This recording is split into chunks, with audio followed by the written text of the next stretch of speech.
Hello there, and welcome to Just About Earth, where curiosity stretches its limbs, science softens its edges, and stories about our world find a place to rest beside you. Tonight, we're taking a slow and steady walk into one of the most enduring mysteries humanity ever built. You've seen them rising out of the sand, casting shadows that stretch across millennia. You've seen them in books, in documentaries, maybe even on a long flight when the clouds parted just enough to glimpse their sharp lines piercing the horizon. The pyramids of Egypt, so familiar that they almost stop being strange, so old that they almost stop being possible, and yet they remain, unchanged, unbroken, and perhaps still misunderstood. Because what if the pyramids were never tombs at all? What if, instead of resting places for the dead, they were built as instruments for the living?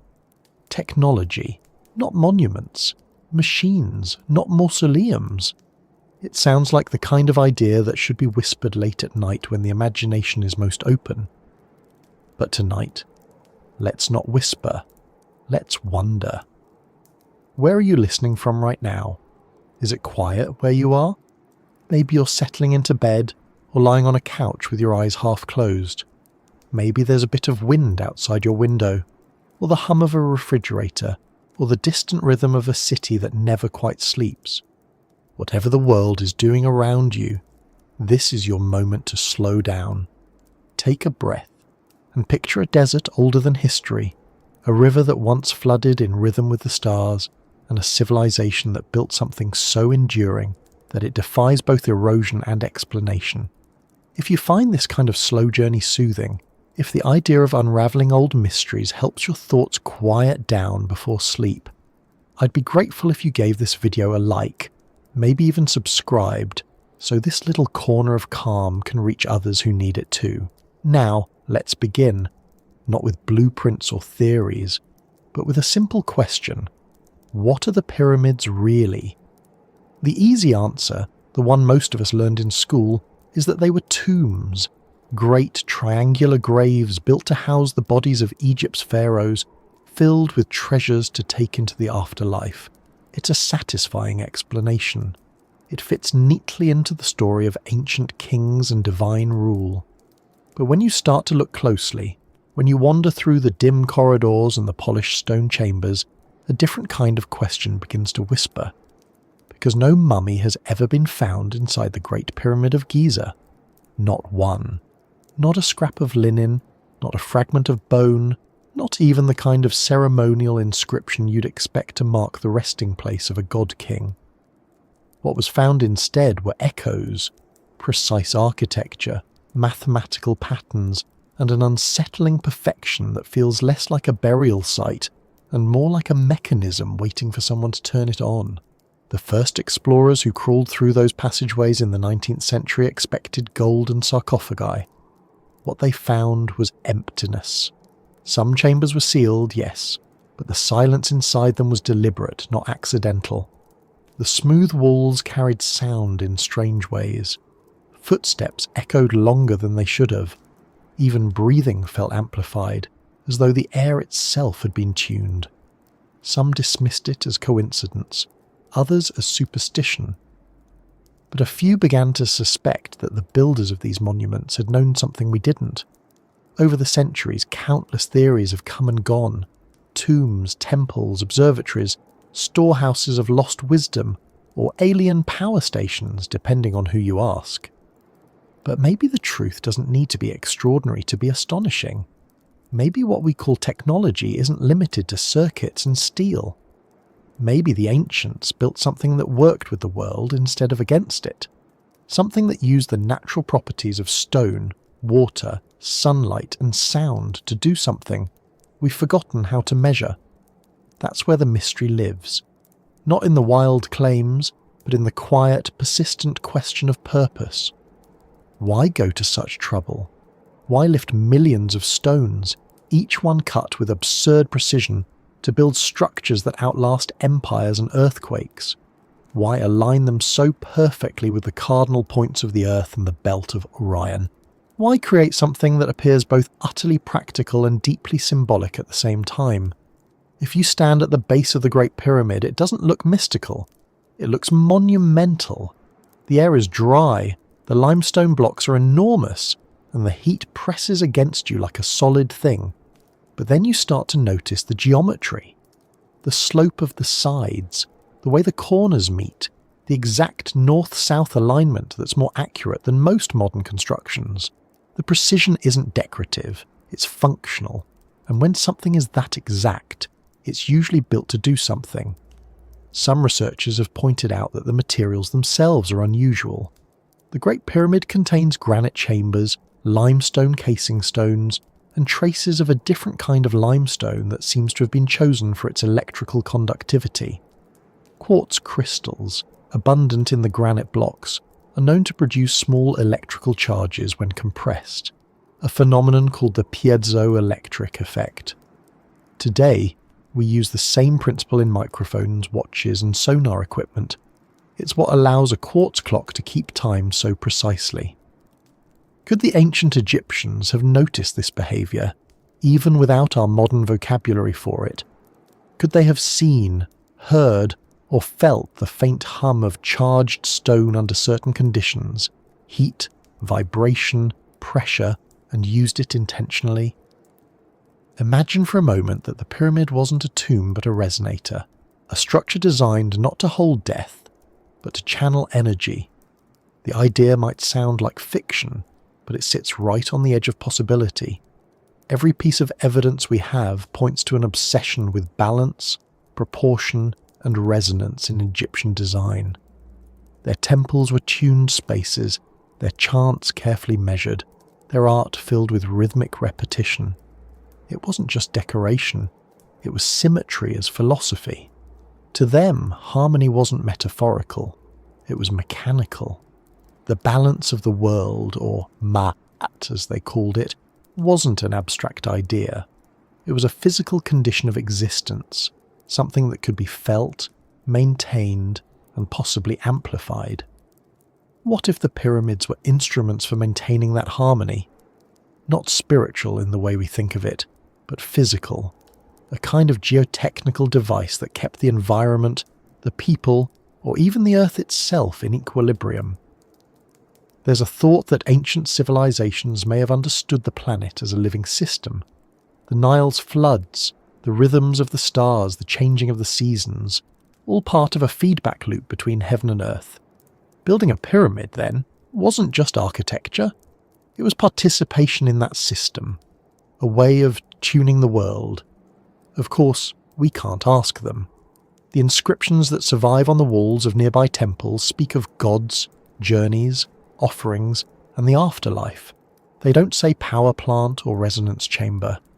But sometimes the silence of a culture says as much as its words. The Egyptians believed that true knowledge was encoded, hidden in layers of meaning. You didn't carve sacred mechanics into stone for anyone to stumble across. You built them into the stone itself. There's an image that often comes to mind when people talk about the pyramids.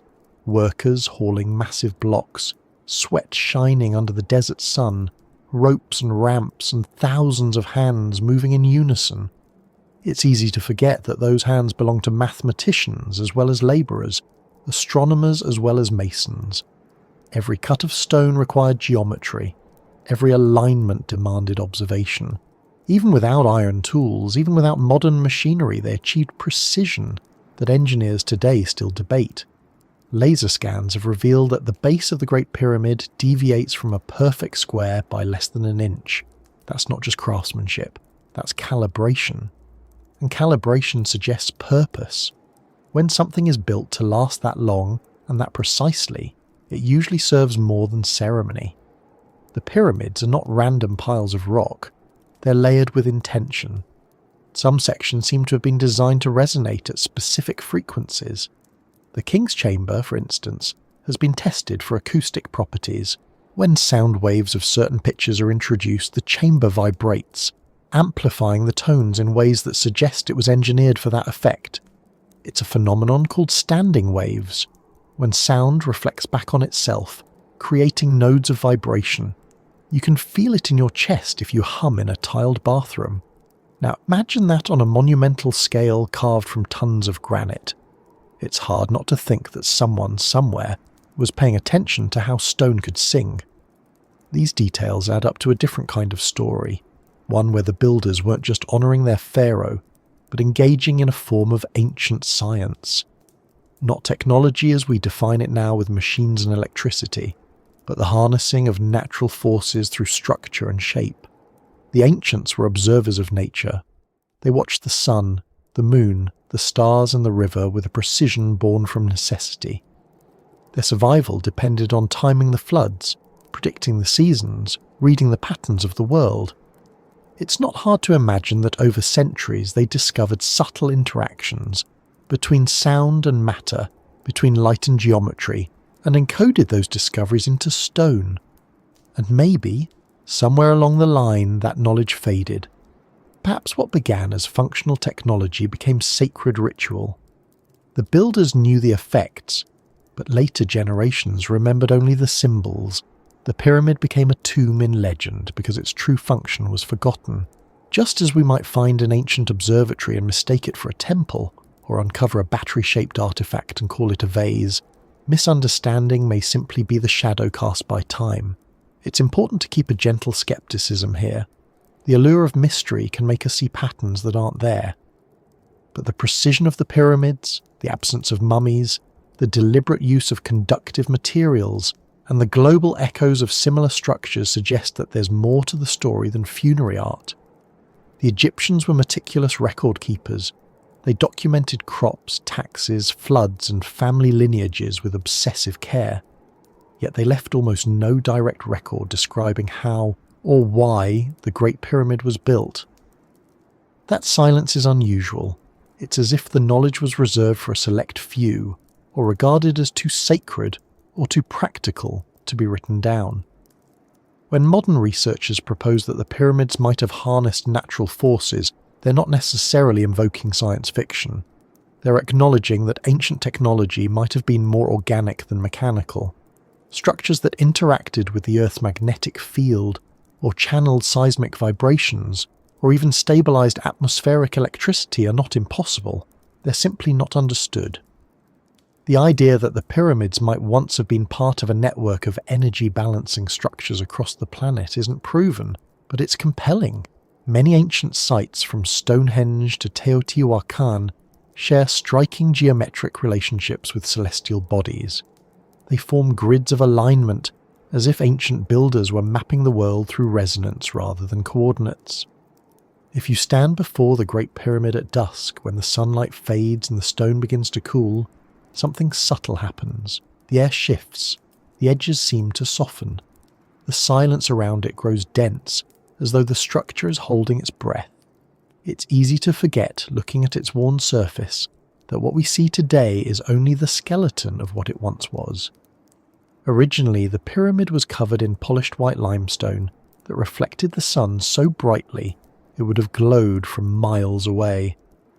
Some estimates suggest it could have been visible from space, a gleaming beacon in the desert. It didn't just mark a place, it broadcast one. The question, of course, is why? A tomb doesn't need to shine like a star, but a device meant to connect earth and sky just might. And maybe that's the thread running quietly through all of this. Connection. The pyramids connected people to their gods, the Nile to the heavens, matter to meaning. Whether through ritual, resonance, or radiation of sunlight, they bridged scales of existence. That's a kind of technology too, the technology of integration, the ability to align human purpose with planetary rhythm. We think of technology as something that separates us from nature, but the ancients may have thought of it as something that joins us to it. Even now, when archaeologists uncover fragments of ancient texts describing the House of Eternity or the Place of Ascension, it's tempting to interpret those words literally as spiritual metaphors. But what if they were both? What if ascension referred not only to the soul's journey, but to an actual process of transformation facilitated by the structure itself?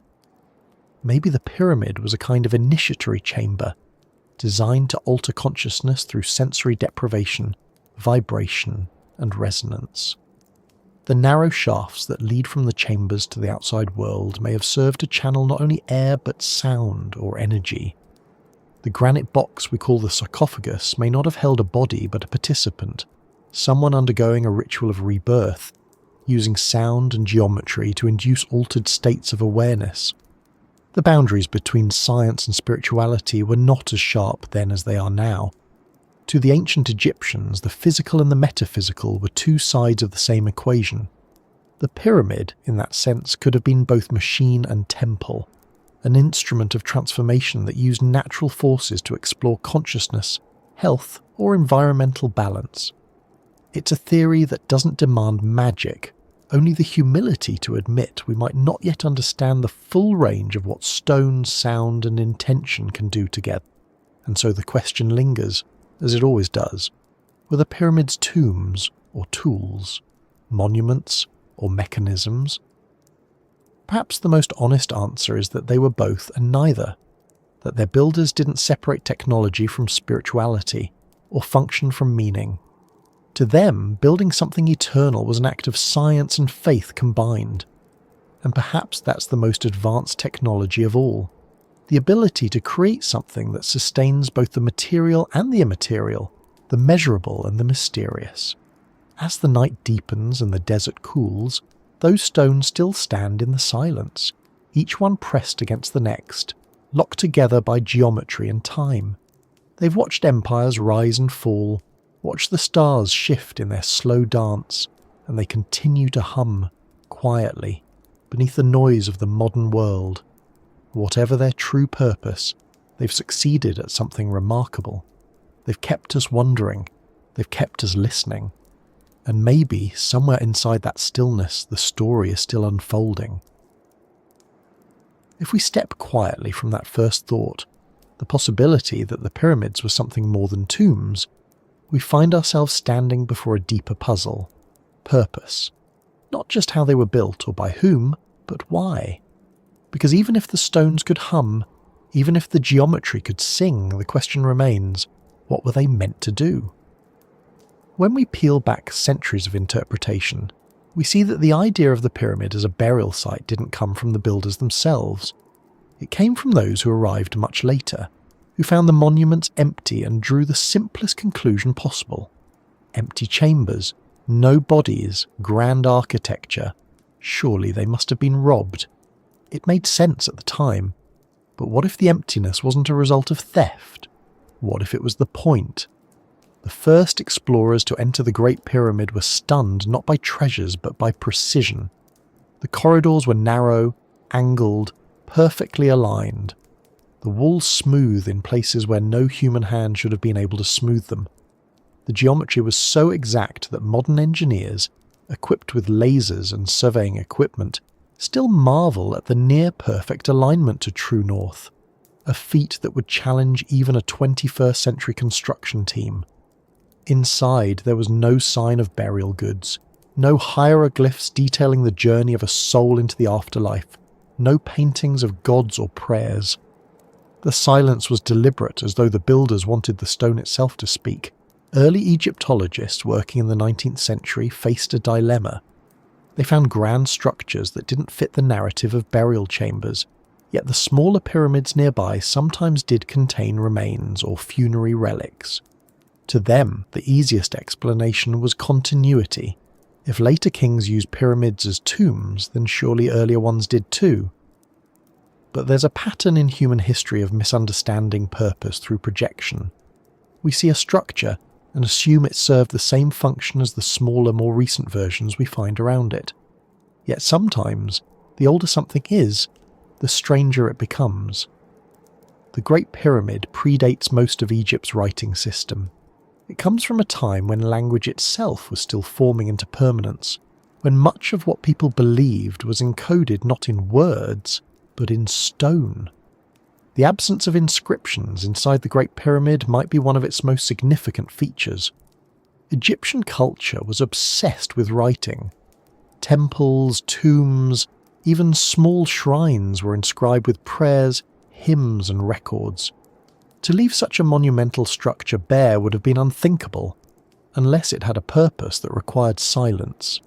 Some suggest that the pyramid's geometry was itself a form of communication, a message written not in words but in measurements, ratios that reveal constants of mathematics and physics, angles that mirror celestial patterns, proportions that speak in the language of the universe. It's as though the pyramid was not built to be read but to be experienced. When explorers descended into the lowest chamber, deep beneath the base, they found something even more peculiar. The rough-cut floor and unfinished look contrasted sharply with the perfection above. It didn't feel ceremonial, it felt functional. The chamber was carved directly into the bedrock, its walls scarred by the marks of tools, as though it had once held something heavy or mechanical. There are theories that water from the Nile might have flowed through underground channels beneath the pyramid, filling this lower chamber and interacting with the stone above.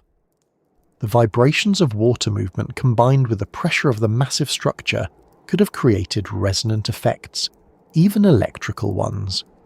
In that scenario, the pyramid becomes not a tomb, but a kind of generator, a system designed to collect, amplify, or stabilize energy. Not electricity in the modern sense, but natural energy. The subtle forces of vibration, magnetism, and resonance that exist all around us. Of course, mainstream archaeology rejects such ideas as speculation, and rightly so, because without evidence, we tread a thin line between wonder and invention. But there's still something compelling about the pyramid's design that refuses to fit into the narrow box of burial architecture. Most tombs are personal. They contain artifacts of daily life, protective amulets, inscriptions meant to guide the soul. The Great Pyramid, by contrast, feels impersonal. It's not about one life or one death. It's about something larger. When you stand inside the so-called King's Chamber, surrounded by massive granite blocks that weigh up to 80 tons each, the air itself feels heavy. The sound of a voice changes in that space. Even a whisper seems to linger.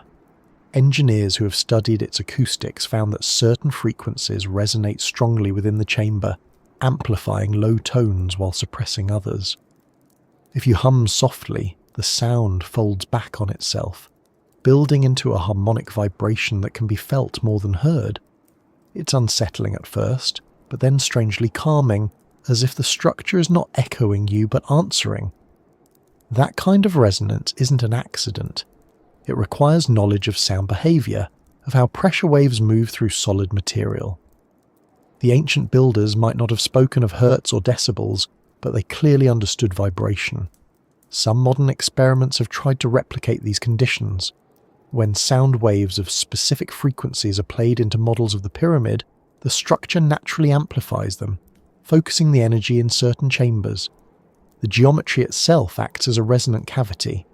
Similar experiments with microwave frequencies have shown that electromagnetic waves can become concentrated in the same spaces, as though the pyramid's shape channels energy inward.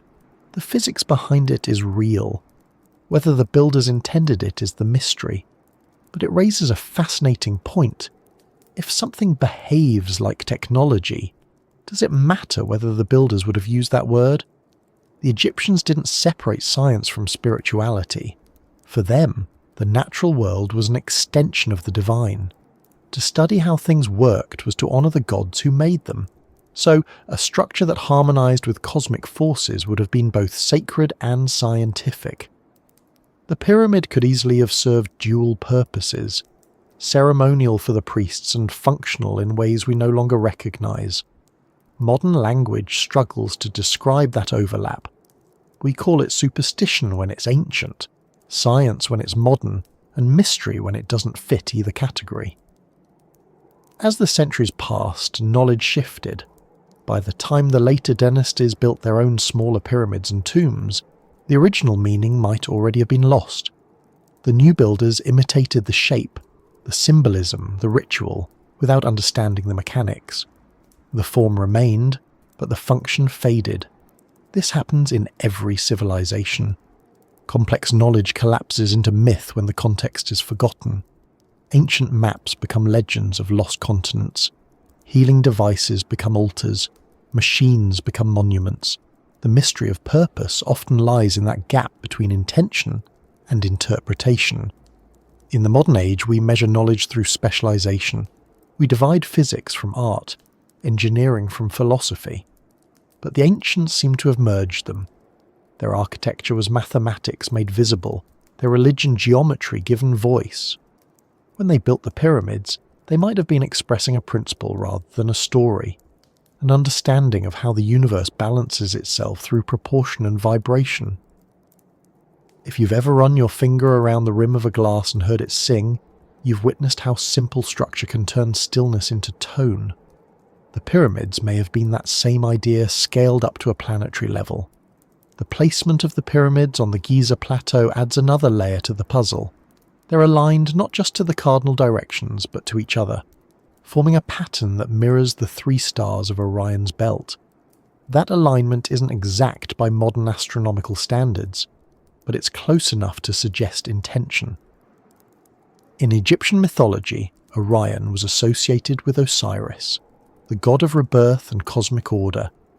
If the pyramids were designed as resonators, aligning them with Orion could have been a way of syncing Earth's vibration with the heavens. A bridge between worlds, not through myth, but through frequency. That might sound abstract, but the principle is simple.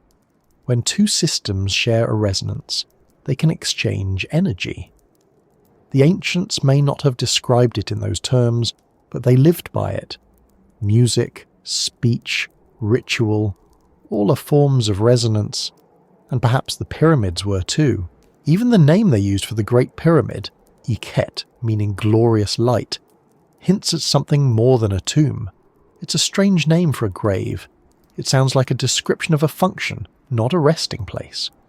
Light, both literal and symbolic, was central to Egyptian cosmology. The sun's daily rebirth across the horizon was mirrored in the idea of the soul's journey through the afterlife. Light was life, energy, and order. To build something that caught, reflected, and possibly even amplified light would have been a perfect expression of that belief. When the Great Pyramid's casing stones were intact, it would have blazed under the sun, transforming the desert into a mirror. At night, it would have glowed under moonlight, its angles soft, its edges dissolving into starlight. That radiance could have been symbolic, or it could have been functional, a way of directing energy. Either way, it was intentional. Another clue hides in the proportions of the pyramid itself. Its height relative to its base encodes the ratio of pi, the mathematical constant that relates a circle's circumference to its diameter. Some argue this was coincidence. But coincidences that repeat across multiple monuments and cultures begin to look like patterns. The same ratio appears in natural forms: the spiral of a shell, the orbit of planets, the rhythm of waves. To build such proportions into stone is to embed the universe's mathematics into the Earth's geometry. That's not decoration, that's design. And then there's the question of scale. The Great Pyramid is so massive that it influences the temperature and humidity of the air inside it. Some measurements suggest that electromagnetic anomalies occur around its apex, possibly due to its shape interacting with the planet's magnetic field. Again, none of this proves intentional design, but it does show that the structure interacts with its environment in measurable ways. Technology doesn't always need wires or engines. Sometimes it just needs an understanding of how the world works. If the pyramids were indeed built with such knowledge, it raises another question. Where did it come from? Egyptian civilization seems to have appeared almost fully formed, with advanced architecture, art, and astronomy. The transition from simple settlements to monumental construction happened quickly by historical standards. The common explanation is that it was the culmination of generations of agricultural stability, labour organisation, and centralised leadership. But another possibility is that the Egyptians inherited fragments of older knowledge, remnants of an even earlier understanding of the Earth. Whether from a lost culture or simply from millennia of observation, we don't know. What we do know is that they use that knowledge to build something that still works, in its own quiet way, thousands of years later. Standing before the pyramids today, it's easy to forget how much human meaning they've gathered over time. Pilgrims, conquerors, scholars, tourists, each has projected their own era's values onto them. To the Greeks, they were wonders of engineering. To medieval travellers, they were gateways to hidden treasures. To Victorians, proof of the grandeur of ancient kings. To modern scientists, puzzles of logistics. And to dreamers, machines of mystery. Every interpretation says as much about the observer as about the stones themselves. The pyramids don't explain, they reflect. They offer a surface for our curiosity to echo against.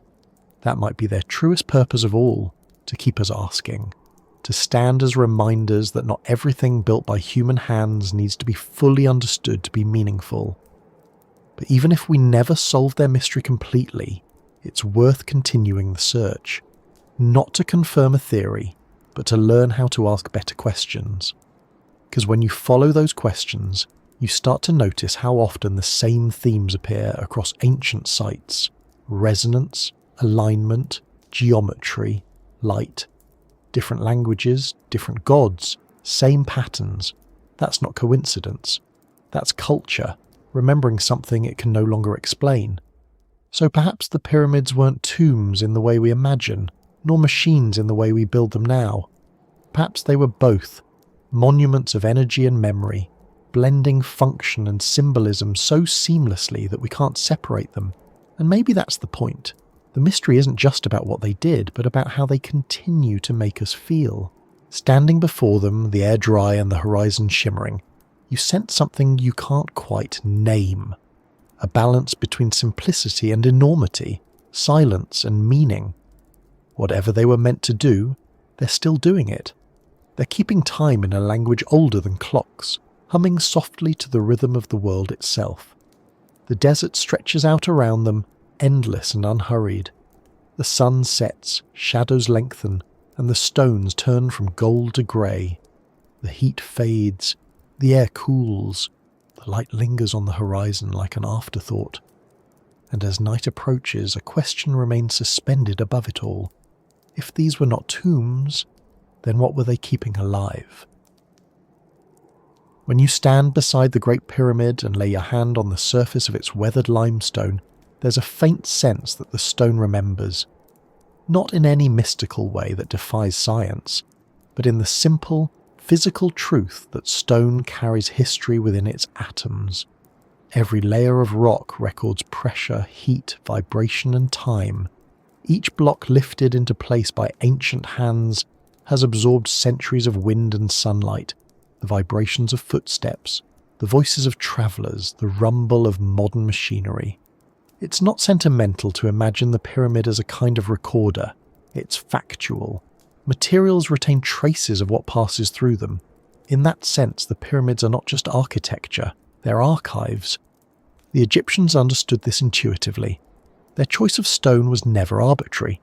Each material carried a purpose, both symbolic and physical. The outer casing of the Great Pyramid, long since removed, was made of white Tura limestone, quarried across the Nile and transported with immense care. That limestone reflected sunlight so brilliantly that the pyramid must have looked like a star anchored to the earth. Beneath that shell, the core was built from rougher local limestone, stable and heavy, and deep within, in the chambers that mattered most, they used granite brought from Aswan, hundreds of kilometres to the south. That granite was no simple decorative flourish. It's dense, resonant, and filled with quartz, one of the most fascinating materials in nature. Quartz is piezoelectric, which means it produces an electric charge when compressed or struck. It's the same mineral we still use in modern electronics to regulate frequency, in watches to keep time, in microphones to convert sound into signal. When sound waves or mechanical pressure move through quartz, its structure flexes at the atomic level, creating a tiny but measurable current. This isn't speculative science, It's fundamental physics. The Egyptians couldn't have known the equations behind it, but they could have noticed the effects. If they tapped or struck a piece of granite, it might have responded with a faint vibration, a shimmer of sound or static that they could feel through their fingertips. Repeated often enough, that kind of observation becomes knowledge, and knowledge, when encoded in stone, becomes legacy. The Great Pyramid's granite chambers suggest that the builders weren't just using stone for strength, but for behaviour. They chose materials that interacted with vibration. The King's Chamber is built entirely from Aswan granite, each block weighing tens of tons, each one fitted so precisely that even today you can't slip a blade between them. When researchers measure the acoustic response of this chamber, they find standing waves at low frequencies that amplify resonance. The chamber isn't just a room, it's a tuned cavity. When sound passes through it, it behaves like a musical instrument, emphasizing certain tones, cancelling others, creating interference patterns that can be felt as well as heard. Some researchers have even suggested that the dimensions of the chamber correspond to harmonic ratios like notes on a scale. It may not have been designed to produce music, but it was certainly built with awareness of sound's physical power. We tend to think of memory as something that belongs to living things, stored in neurons or written on paper. But there's another kind of memory, slower and denser, written into matter itself. When stress is applied to crystal, the alignment of its internal lattice changes. Over time, those changes accumulate. Heat leaves signatures in the atomic structure. Radiation leaves traces. Pressure reshapes alignment. If you could read stone at a molecular level, you could reconstruct its entire biography. The storms it endured, the tremors it absorbed, the centuries of expansion and contraction as the desert temperature swung from heat to cold. In that sense, the pyramid stones are like pages in a book written by the planet. The builders didn't just shape matter, they collaborated with it. In Egypt, the connection between stone and memory wasn't abstract. It was embedded in their language. The word for stone, ENR, shared roots with words for stability and endurance. The very act of carving into stone was seen as binding an idea to the eternal. When they carved names into temple walls, they believed it granted immortality, not just through remembrance, but through resonance. The hieroglyphs weren't just symbols, they were frequencies in form, patterns that interacted with light and vibration. So when they built the pyramids, it's likely they saw them as embodiments of permanence, memory made tangible. The stone would not only endure, but retain the intention of its creation. What's fascinating is how this concept parallels modern physics in subtle ways. The laws of thermodynamics tell us that energy isn't destroyed, it changes form. Every vibration, every bit of heat or sound continues somewhere, transformed but persistent.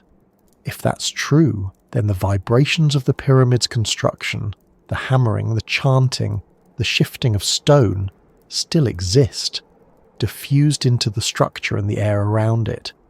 In a literal sense, the pyramid is humming with the ghost of its own making, and when you stand inside it, your own heartbeat becomes part of that echo. It's not romantic speculation to say that materials store energy, it's measurable. Sound engineers deal with it every day. Stone absorbs and releases vibration depending on its density and structure. That's why cathedrals and caves produce unique echoes, why some rooms feel alive with sound while others swallow it whole.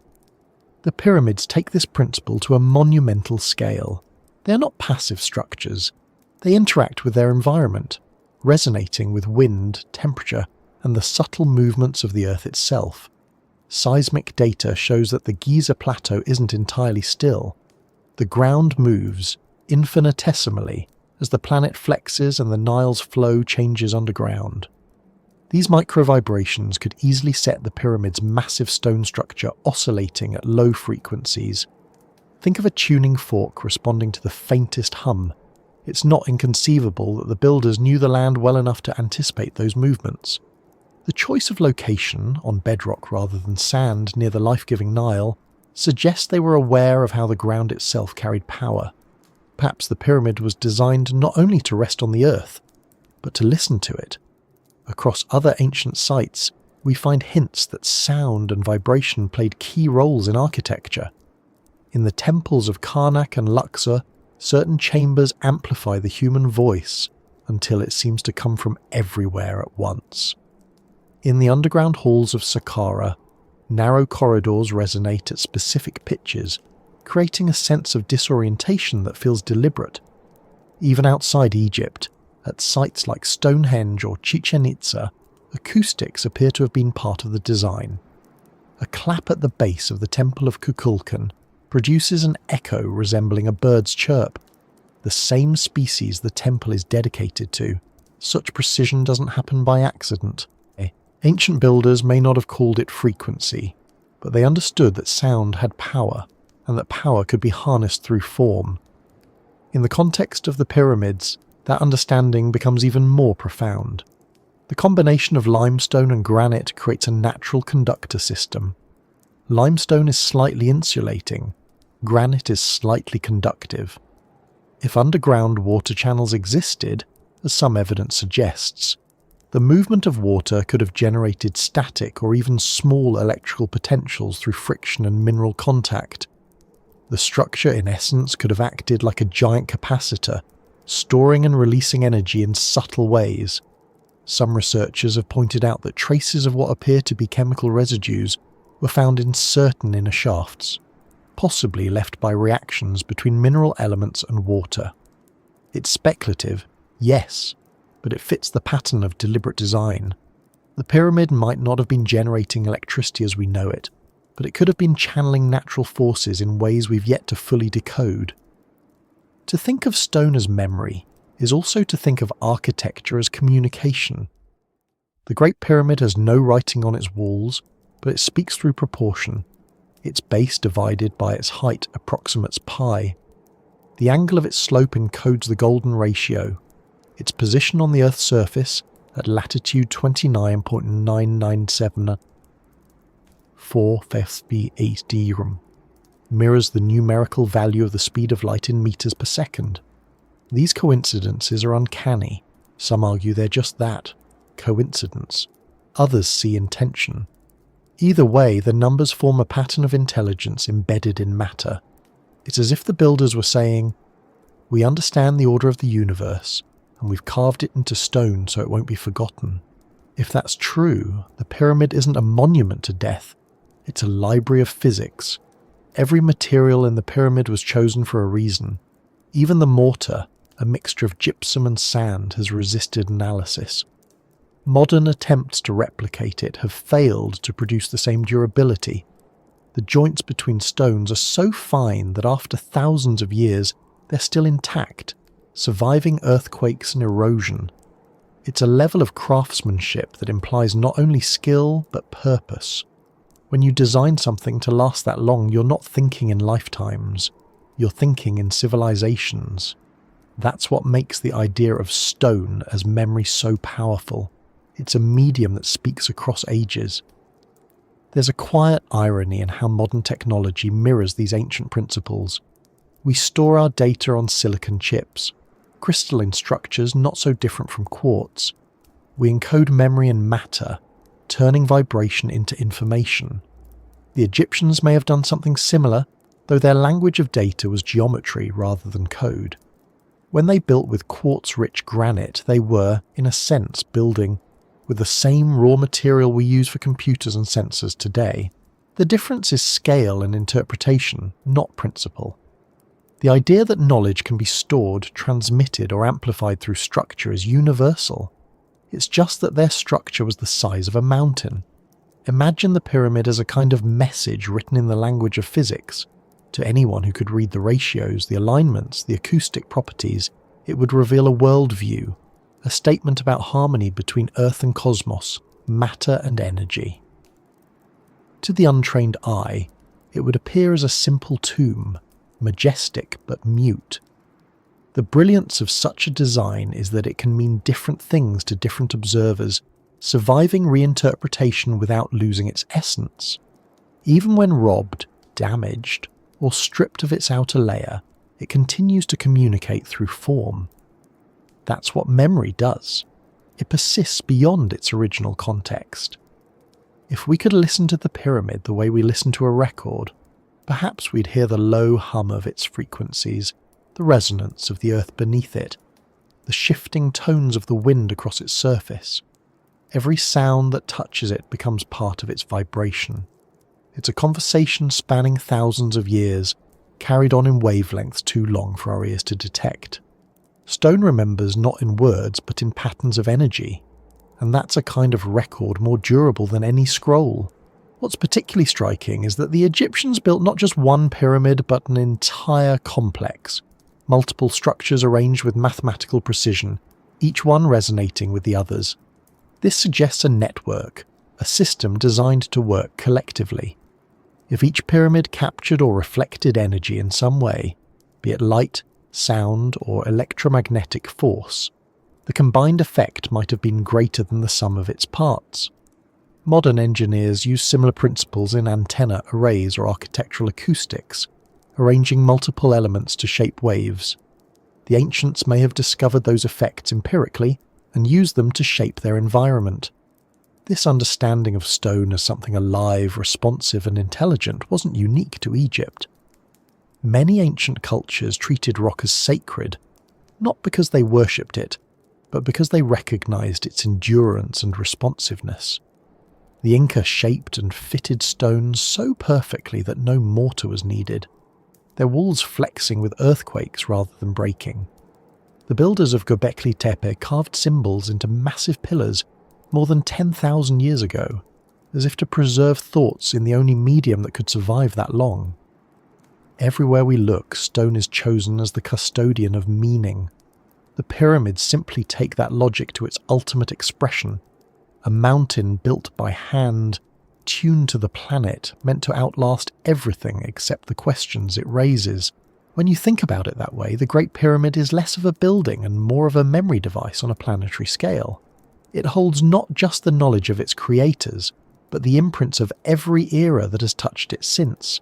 It has been a tomb, a temple, a target for explorers, a symbol for artists, a riddle for scientists. Each generation adds another layer of interpretation, another vibration in its endless resonance.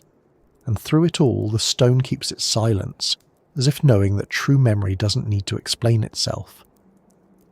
In the cool hours before dawn, when the desert is quiet and the first light begins to touch the pyramid's edges, the air feels charged. The temperature difference between night and day creates small electrical currents in the air, interacting with the mineral surfaces. Instruments have recorded fluctuations in ionization near the structure's apex, subtle but real. The pyramid responds to its environment, breathing in heat, exhaling coolness, exchanging energy with the world like a living organism. Perhaps that was always its purpose. Not to do something, but to be something. A stabilizer. A node in the network of the Earth's energy, harmonizing chaos into order. And if stone can remember, then it can also forget. Erosion wears away not just the surface, but the clarity of intention. Over time, meaning becomes speculation. Purpose becomes mystery. Yet the physical truth remains. The materials are deliberate, the geometry exact, the endurance extraordinary. That combination doesn't happen by chance. It happens when people build with an understanding that their work is part of something larger than themselves. We don't know if the builders thought of the pyramid as technology, but we can see that they thought of it as alive. It reacts, it resonates, it endures, and maybe that's enough to redefine what we mean by technology. It doesn't have to be powered by electricity or gears. It can be powered by insight, by the ability to use the properties of the natural world to create stability, energy, or meaning. In that sense, the pyramids are still functioning. They continue to inspire curiosity, to balance myth and measurement, to hold our collective imagination steady against the passing of time. Somewhere deep in the structure, In the heart of the granite chamber, the air is utterly still. If you could stand there now alone, your breath the only movement you might feel it, the faint vibration of the earth beneath your feet, the hum of frequencies passing through the stone. It's not mystical, it's mechanical, but it feels like memory. The kind that doesn't fade but transforms, carrying the echo of human hands through the ages. Outside, the sand shifts gently in the wind, grains glinting under the rising sun. The pyramid catches the first light, and the stone warms again, storing another day's worth of energy in its crystalline heart. Each sunrise is a reset, another record in the archive of the world. And as we continue to wonder what the builders knew, the pyramid continues to remind us quietly and persistently that knowledge doesn't always need to be understood to be remembered. When the first rays of morning slide across the desert, the Great Pyramid awakens quietly. Its surfaces, once polished to mirror brightness, would have caught the light in a way that seems almost deliberate. Even now, with its casing stones long gone, you can still see how the angles were designed to follow the sun's path. At dawn, the eastern face brightens first. By noon, all sides shimmer in equal balance, and as the sun sets, the western edge burns for a final moment before fading into shadow. It's not just a coincidence of geometry, it's choreography. The builders weren't only shaping stone, they were shaping light.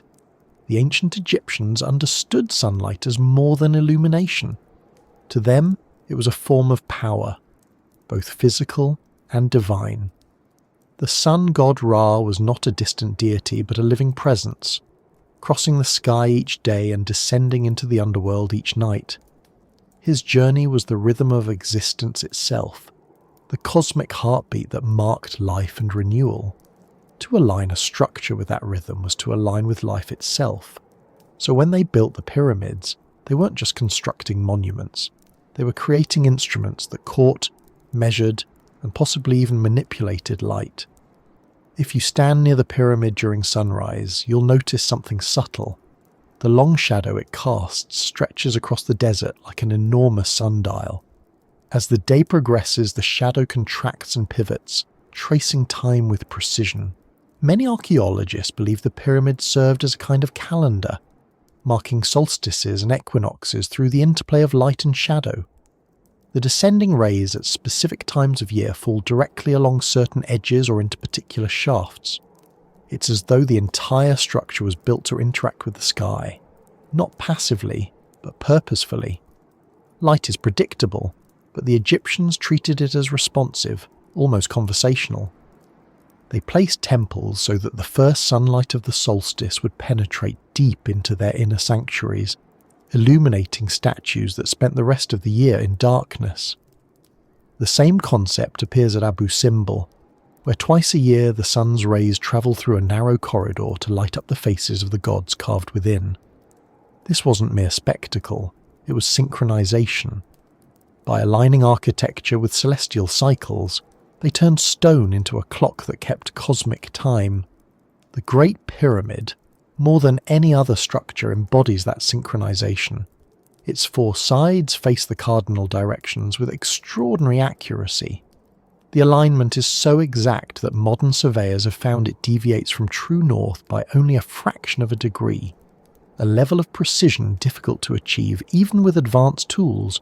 To orient something that precisely requires intimate knowledge of astronomy, it means the builders were tracking the movement of the stars and the sun with instruments or methods we've yet to fully reconstruct. There's evidence that they might have used a simple but ingenious technique, observing the circumpolar stars, those that never set but spin around the North Star in the night sky. By watching their crossing points, the Egyptians could have determined true north. Over years of observation, they would have noticed how those stars shifted slightly, marking precession, the slow wobble of Earth's axis that changes our view of the heavens over millennia. The pyramid's orientation freezes that moment in time. It's a record of the sky as it looked more than 4,000 years ago. This idea that the pyramids are frozen light is compelling. They don't move, but the shadows and reflections sliding over their surfaces transform them every hour. Light defines their shape, their visibility, even their meaning. In that way, the pyramid isn't static. It's an active participant in the dialogue between Earth and Sun. It records time through the movement of light. It speaks in illumination and darkness, in reflection and shadow. At night, that language continues. The pyramid's placement on the Giza plateau allows them to mirror the constellation of Orion's belt, a pattern recognized across ancient cultures.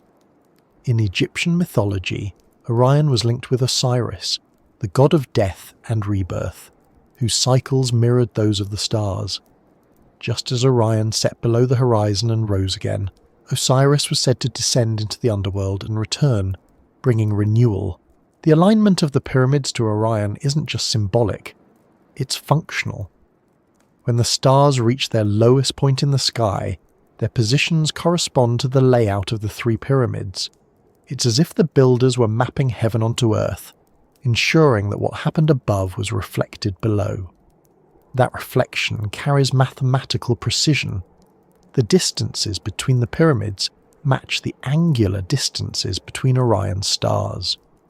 When viewed from above, the layout becomes a diagram of the sky.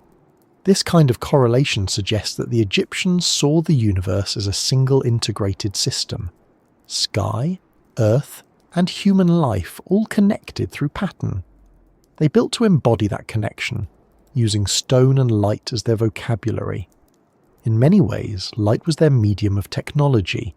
It wasn't something to trap or exploit, but to guide and honour. The pyramid's polished limestone would have reflected sunlight so intensely that it might have been visible from miles away. Imagine the entire surface gleaming white, edges sharp as crystal, the whole structure glowing like a beacon under the midday sun. Some scholars believe this reflectivity served a practical purpose, helping sailors on the Nile navigate or marking sacred boundaries visible from afar. Others see it as a spiritual gesture, returning the sun's light to the heavens as an offering. Either way, the result was extraordinary, a machine of reflection. When the sun struck the pyramid at its peak, the temperature difference between light and shadow would have created convection currents around it.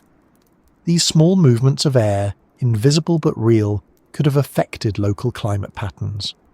Some physicists have proposed that such massive structures subtly influence airflow and temperature, creating microclimates around them. It's speculation, but the concept aligns with how the Egyptians treated nature, not as something to dominate, but to balance. A pyramid that moderated heat and light wouldn't just honour the sun, it would work with it. Inside the pyramid, light behaves differently. The narrow shafts leading from the chambers to the exterior were once thought to be ventilation ducts, but their alignments tell a more intriguing story. They point towards specific stars, Orion, Sirius, and others important in Egyptian cosmology. Some researchers have suggested that these shafts might have been designed to admit starlight or sunlight at certain times of year, illuminating the inner spaces with precision. Imagine a beam of light piercing the darkness, touching the granite walls, transforming a sealed chamber into a moment of celestial alignment. To those who witnessed it, that must have felt like direct communication with the heavens. Light is information. Even without symbolism, it carries energy, direction, and timing. By designing the pyramid to track or channel light, the builders were effectively encoding astronomical knowledge into architecture. The structure becomes a kind of observatory, one that doesn't rely on lenses or instruments, but on alignment and proportion. Every sunrise, every shadow, every glint of starlight against its face is a data point in an ancient system of observation. The pyramid watches the sky and records its motion through geometry. It's not far-fetched to imagine that light might also have played a role in ritual. Ancient texts describe ceremonies held at dawn, when priests greeted the rising sun with chants and offerings. The pyramid, reflecting that first light, would have acted as a backdrop for those rituals, amplifying their significance. The glow of the stone would have been more than visual. It would have been emotional, psychological, even physiological. Light affects the human brain, triggering responses tied to circadian rhythm, mood, and alertness. The Egyptians may have understood this intuitively, using architecture to guide human experience through controlled exposure to light. That idea, that light can shape consciousness, is one that modern science supports. Sunlight regulates our biological clock. Certain wavelengths influence hormones, energy levels, and perception. The Egyptians, with their emphasis on balance and harmony, might have built spaces designed to use light as a form of alignment, not just for the building, but for the people within it.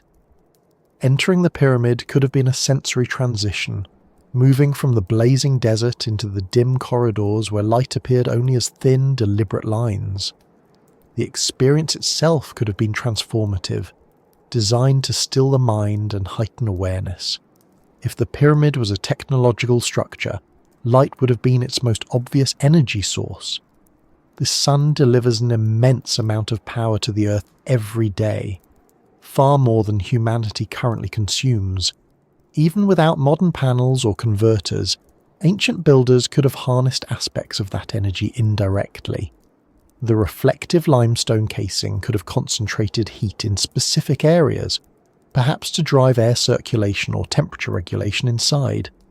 The different materials, limestone, granite, quartz, each respond differently to heat and light, expanding and contracting at unique rates. These variations could have generated subtle electrical potentials where materials met, especially in the presence of moisture. In effect, sunlight might have charged the structure. Whether intentionally or incidentally, the pyramid became an interface between the energy of the sun and the energy of the earth. The concept of sunlight as a carrier of order resonates deeply with Egyptian cosmology. They believed that darkness wasn't evil. It was simply chaos, the absence of structure. Light brought definition, clarity, and life. The pharaoh, as the embodiment of divine order, was described as the one who causes the sun to rise, not literally but symbolically. His duty was to maintain harmony between the seen and unseen worlds. If the pyramid was connected to that mission, then its interaction with light wasn't just aesthetic, it was philosophical. The structure itself enacted the principle of order emerging from chaos every day as dawn broke over the horizon. At night, when sunlight vanished, the pyramid reflected the starlight of Orion and Sirius, continuing the cycle. In Egyptian belief, the soul of the pharaoh was said to travel among those stars after death. To align with them was to ensure continuity of existence, not as an escape from Earth, but as participation in the cosmic rhythm. In that sense, the pyramid was less a tomb and more a gateway, a device that translated the language of light into a bridge between human and cosmic scales. Modern physics tells us that light is both wave and particle, energy and information. It defines the speed limit of the universe and shapes our perception of time. In many ways, light is the most fundamental form of technology the universe provides. If the pyramids were built to interact with it, they were engaging with the most basic universal constant. They were, in essence, instruments of light communication, structures that spoke in reflections, shadows, and alignments, encoding cosmic principles into architecture. Even now, the pyramid continues to converse with light. During the equinox, the sun rises exactly in line with its eastern edge, splitting the shadow evenly across its faces. At the solstices, the angles shift, marking the extremes of the solar year. Anyone who observed it carefully could track time not by counting days, but by watching the play of illumination.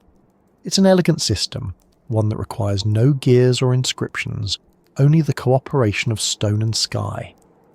What's remarkable is how similar this is to modern optical technology. Today we use mirrors, lenses, and crystals to manipulate light, storing information in fiber optics and photonic circuits. The principles are the same: light as carrier, structure as guide. The Egyptians may not have transmitted data, but they encoded meaning in the same medium. When the sun hit the pyramid, It wasn't just warming stone, it was activating it, turning geometry into message. Some researchers have suggested that during certain conditions, particularly during solar storms or periods of intense atmospheric ionization, the pyramid's shape could concentrate electromagnetic energy near its apex. Laboratory simulations support this idea. Electromagnetic waves can indeed become focused within and around pyramid-shaped structures depending on wavelength. The result is a faint field enhancement, a measurable effect of shape on energy distribution. Whether the builders knew this explicitly is unknown, but the fact remains: the pyramid interacts with light and electromagnetic fields in ways consistent with its geometry. It's not just symbolically tuned to the cosmos, it's physically responsive to it. Standing before it at sunset, you can see how the colours of the sky play across the stone, shifting from gold to red to violet. The structure becomes a kind of canvas for the atmosphere. Each grain of limestone, each crystal of quartz, catches and scatters light in a slightly different way. The pyramid doesn't merely reflect the world, it filters it, translating the raw language of photons into something tangible. Watching that transition, you can't help but feel that the builders knew exactly what they were doing. They weren't just stacking blocks, they were building a relationship between matter and illumination, between earth and sun. As darkness falls, the pyramid disappears into silhouette, its sharp edges dissolving into the night. The stars emerge, the same ones that guided the builders, the same ones reflected in the arrangement of the structures below. In that moment, the boundary between architecture and astronomy blurs completely. The pyramid ceases to be a monument and becomes part of the sky, a fixed point in a moving system speaking the same language of light that the universe has always spoken. Somewhere in that silent dialogue lies the purpose we keep reaching for. Maybe the pyramid was never meant to generate power or hold a body. Maybe it was built to remind us of connection, the continuous conversation between light and life, between knowledge and mystery. Its geometry encodes that balance perfectly, stable yet dynamic, grounded yet luminous. Every sunrise renews the dialogue.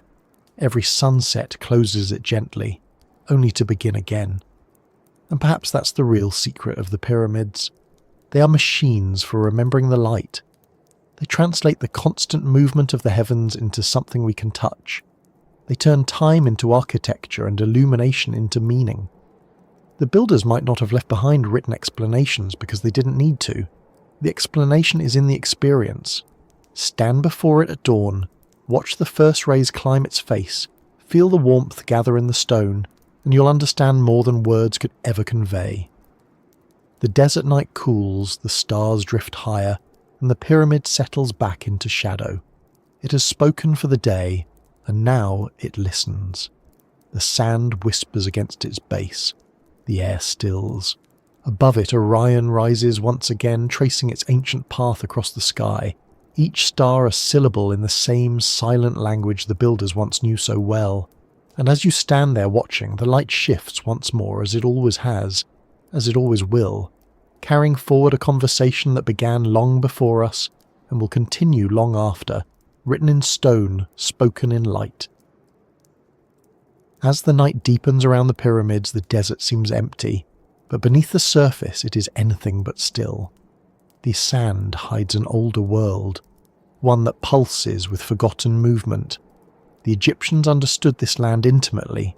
They knew its layers, its moisture, its rhythm. What we see above ground, the sharp geometry, the luminous angles, is only half the story. The true foundation of the pyramids lies below, buried in bedrock, water channels, and chambers that reach into the earth like roots.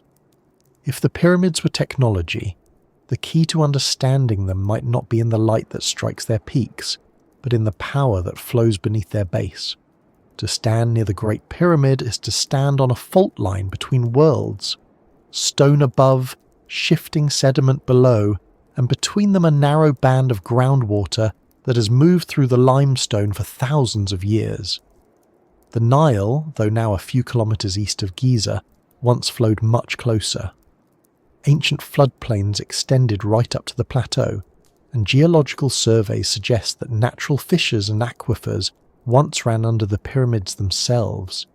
That constant flow of water pressing through porous rock creates movement, friction, and vibration. Subtle, invisible, but constant. The ancient builders might not have spoken in terms of hydrodynamics or ion exchange, but they observed patterns. They knew the earth was alive beneath their feet. Water has always been sacred in Egypt, not just because it sustained life, but because it seemed to move with its own intelligence. The Nile flooded on a schedule so precise it defined their calendar. Its rise and fall were as reliable as the stars. To live in such harmony with the river was to witness the cycles of energy firsthand. When the floods came, the earth came alive. When they receded, the desert reclaimed its silence. That duality, movement beneath stillness, became the rhythm of Egyptian life. It makes sense that their greatest monuments would embody that same rhythm, outwardly motionless, inwardly dynamic. Beneath the Great Pyramid lies a series of features that seem to defy simple explanation. The subterranean chamber, cut directly into bedrock, is rough and unfinished compared to the precision above. Its walls are uneven, its ceiling low, and its floor gouged with deep pits that lead nowhere. For years, archaeologists dismissed it as an abandoned attempt at an earlier burial chamber. But what if it was the opposite? A functional part of the design, rather than a discarded one? The placement of that chamber, directly beneath the pyramid's centre of mass, suggests purpose. If water once flowed beneath the plateau, filling that cavity, the interaction of moving water and solid stone could have produced measurable effects: vibration, pressure differentials, even the electric potentials through mineral contact. Modern studies in geophysics show that when groundwater moves through certain types of rock, it can generate an electrical field, a phenomenon known as the streaming potential effect. This happens when ions in the water interact with the minerals they pass through, creating a small but steady voltage. Multiply that by the volume of water moving under a structure as massive as the Great Pyramid, and the result, while not enough to power cities, could create an electromagnetic field strong enough to influence the materials above it. Granite, rich in quartz, responds to such fields by vibrating at specific frequencies. The combination of water movement, limestone insulation, and granite resonance forms a kind of natural generator, a system that converts the slow pulse of the earth into subtle energy. It's tempting to dismiss this as coincidence, but the evidence of deliberate design keeps surfacing. The shafts, the tunnels, the angles of descent all appear to have been engineered with an understanding of flow. The descending passage, which leads to the subterranean chamber, is narrow and steep, aligning almost perfectly with the pole star as it appeared at the time of construction. The angle is precise, but more importantly it acts as a conduit, a channel that could have directed sound, air, or even water. The chamber's floor is uneven, suggesting it was carved to accommodate something that needed movement, not rest. Some researchers have proposed that the subterranean chamber was part of a hydraulic system, using the natural pressure of groundwater to create oscillations within the pyramid. These oscillations, though imperceptible to the naked eye, could have propagated through the structure, interacting with the granite chambers above. The result would be a constant low-frequency vibration, a hum at the edge of perception. The pyramid would not have been static. It would have been resonating in tune with the earth itself. This idea may sound speculative, but it fits with what we know about how the ancient Egyptians thought. They didn't separate natural phenomena into isolated sciences. They saw everything, water, air, sound, light, as expressions of one continuous principle: balance. The god Hapi, who represented the Nile's flood, wasn't just a deity of water. He was a symbol of equilibrium, the delicate exchange between abundance and restraint. To channel water was to channel that balance. It's no wonder, then, that their greatest monument might also have been a kind of balance device, moderating the interaction between earth and sky through the medium of flowing water. There are curious details that support this idea. The base of the Great Pyramid is slightly concave, a design feature long debated by archaeologists. Some argue it was to help the structure remain stable on uneven ground, but others point out that concavity can also aid in distributing pressure. In fluid dynamics, curved surfaces help regulate flow by minimizing turbulence. It's an odd coincidence for a tomb, but a logical feature for a structure designed to interact with movement beneath it. Similarly, the placement of the pyramid directly over a limestone ridge that dips toward the Nile suggests strategic positioning, as if the builders wanted to sit atop a natural current. Even if we set aside the idea of literal energy generation, there's no denying that the pyramid's foundation engages with geological forces in sophisticated ways. The weight distribution is perfect. Each side of the base bears nearly equal pressure, which prevents subsidence even after thousands of years. The structure doesn't fight gravity, it uses it. Every layer of stone reinforces the one below, transmitting weight in a way that stabilizes the whole system. It's engineering that seems intuitive now, but at that scale, it's extraordinary. The pyramid is not merely resting on the earth, it's woven into it. In the silence of the desert, it's easy to forget how much the earth itself moves. Tiny tremors ripple through the ground constantly, too faint for us to feel but powerful enough to register in instruments. The pyramid, with its enormous mass, absorbs and redistributes those vibrations. Studies have shown that such structures can dampen seismic waves, acting as stabilizers in areas of geological stress.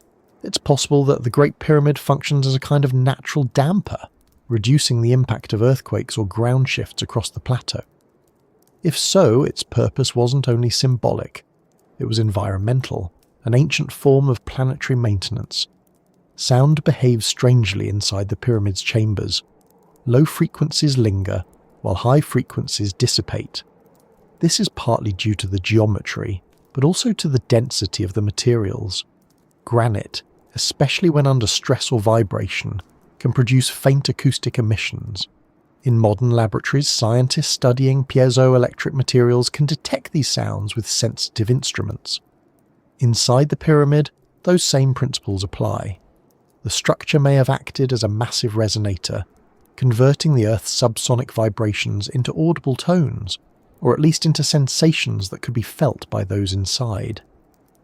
The ancient priests who performed rituals there might have interpreted these as the voices of the gods, when in fact they were the murmurs of the planet itself. There's something humbling about that idea, that the builders might have found a way to make the Earth sing, not through machinery, but through form. They didn't need engines to amplify energy. They needed only geometry, mass, and patience. When we look at modern energy technologies, wind turbines, hydroelectric dams, geothermal plants, we see the same principle repeated, capturing natural movement and translating it into usable form. The pyramids may have been an early, elegant version of that idea, not industrial, but environmental, designed to harmonize with natural processes rather than dominate them. If we imagine the pyramid as part of a larger system, the picture becomes even more intriguing. The Giza plateau hosts not only the Great Pyramid, but two others of similar design, each slightly smaller, and several smaller satellite structures. The alignment of these pyramids to each other mirrors patterns in the sky, but it could also have served a terrestrial purpose. Perhaps each pyramid interacted with the same subsurface network of water and stone, distributing pressure and energy across the plateau. The entire complex could have functioned like a circuit, massive, slow, and stable. Some ancient texts describe the pyramids as the places of ascent, which scholars usually interpret spiritually as references to the soul's journey after death. But the word ascent might just as easily apply to energy rising, from earth to sky, from vibration to resonance. The Egyptians didn't separate the spiritual from the physical. To them, what we call energy was the same thing as life force, what they called K. The pyramid, then, could have been a place where that life force was concentrated, balanced, and released. In modern physics, there's a term for systems that maintain stability through oscillation, resonance coupling. Two systems vibrating at similar frequencies can exchange energy efficiently without direct contact. If the pyramid resonated with the Earth's natural frequencies, it could have served as a stabilizing point, maintaining harmony between land and atmosphere. That might sound abstract, but the effect is real. Every object has a natural frequency, the rate at which it vibrates most easily. When structures share or amplify those frequencies, they influence each other. Perhaps the pyramids were designed to keep that resonance steady, like giant tuning forks for the planet. The deeper you explore the layers beneath the sand, the clearer it becomes that the Egyptians built with an understanding of the unseen. They weren't just shaping what could be seen or touched. They were aligning with what could be felt, the pulse beneath the ground, the rhythm of flowing water, the invisible exchange between earth and sky. It's an understanding we've largely lost, though our technology still depends on the same principles. Every power plant, every generator, every transmission line is a continuation of that same pursuit, turning motion into stability, chaos into current. In that sense, the pyramids don't seem ancient at all. They seem timeless, expressions of universal physics, hidden in plain sight. The idea that something as simple as water moving beneath stone could produce an effect on such a scale isn't mystical, it's mechanical. The ancients didn't have wires, but they had the earth itself. They didn't measure voltage, but they observed behavior. An observation, refined over generations, becomes understanding. The sand above hides much of this now. The channels have dried, the water retreated. The pyramid stands silent, the hum beneath it faint or gone. But the traces remain, in the geometry, the materials, the precision. It's as if the blueprint of its purpose is still encoded in its foundations, waiting for the world to remember how to read it. If you stand on the plateau at dusk when the air cools and the shadows stretch, you might feel a kind of pressure beneath your feet, a sense of depth, of presence. It's not imagination. The ground beneath Giza is layered with cavities, chambers and pathways that we've only begun to map with modern technology. Ground-penetrating radar has revealed anomalies, spaces where density changes, voids that may connect the pyramids to one another or to the Nile itself. The ancient builders knew this terrain better than we do. They didn't build randomly. They built where the earth was alive. Somewhere in that buried network may lie the missing piece of the puzzle, not a treasure chamber or secret vault, but an understanding of flow, how energy, water and resonance interacted to give the pyramid its purpose. It's possible that over millennia, as the environment changed and the Nile shifted, the system fell silent, like an instrument out of tune.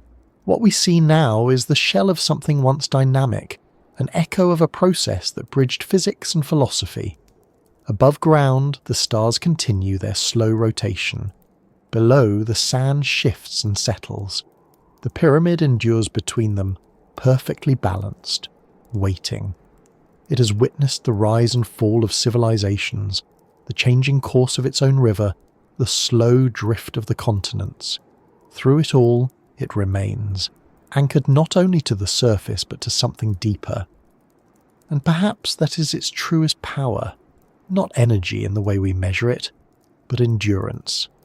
The ability to hold equilibrium for thousands of years, to remain aligned when everything around it moves.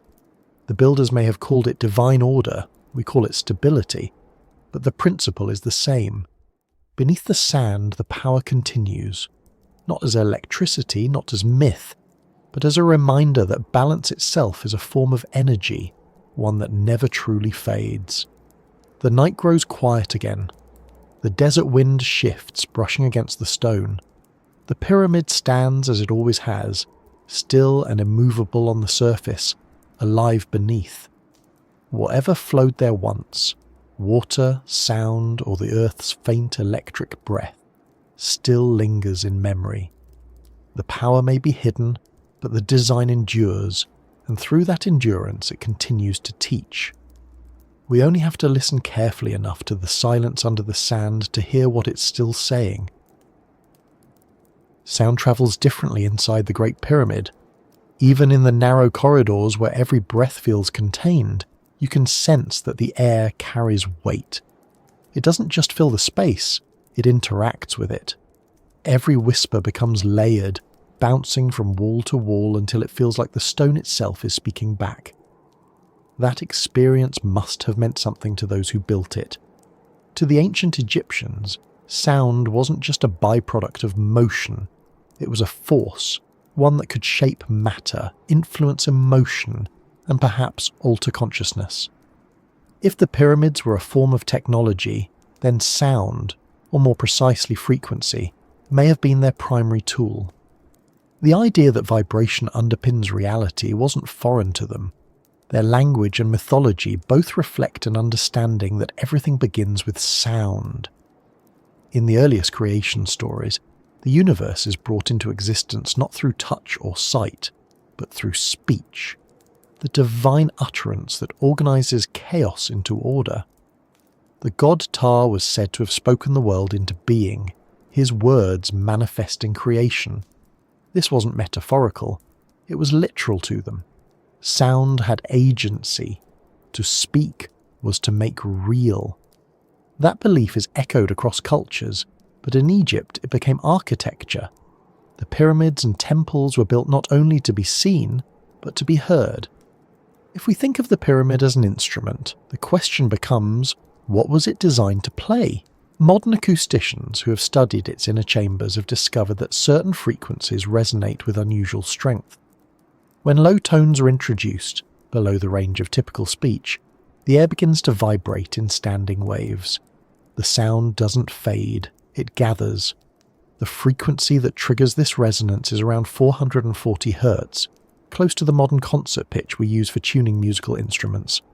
Whether coincidence or not, it's striking. The same tone that defines harmony today seems to awaken harmony in a chamber built thousands of years ago. The king's chamber, with its granite walls and ceiling beams, acts as a resonant cavity. When sound is produced within it, the reflections create complex interference patterns, waves meeting waves, amplifying or cancelling each other. The result is a physical vibration that can be felt through the body. Modern researchers who have spent time inside describe sensations of pressure as though the air itself becomes denser. Some have compared it to standing inside a massive speaker, though the sound is not loud, it's pervasive. You feel it in your bones more than in your ears. The Egyptians may have known how to use this effect deliberately. Their rituals often involved chanting, singing, and the rhythmic repetition of syllables. These weren't arbitrary.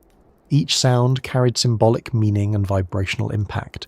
When performed inside a structure tuned to specific frequencies, those sounds could have produced heightened sensations, echoes, harmonics, even subtle shifts in awareness.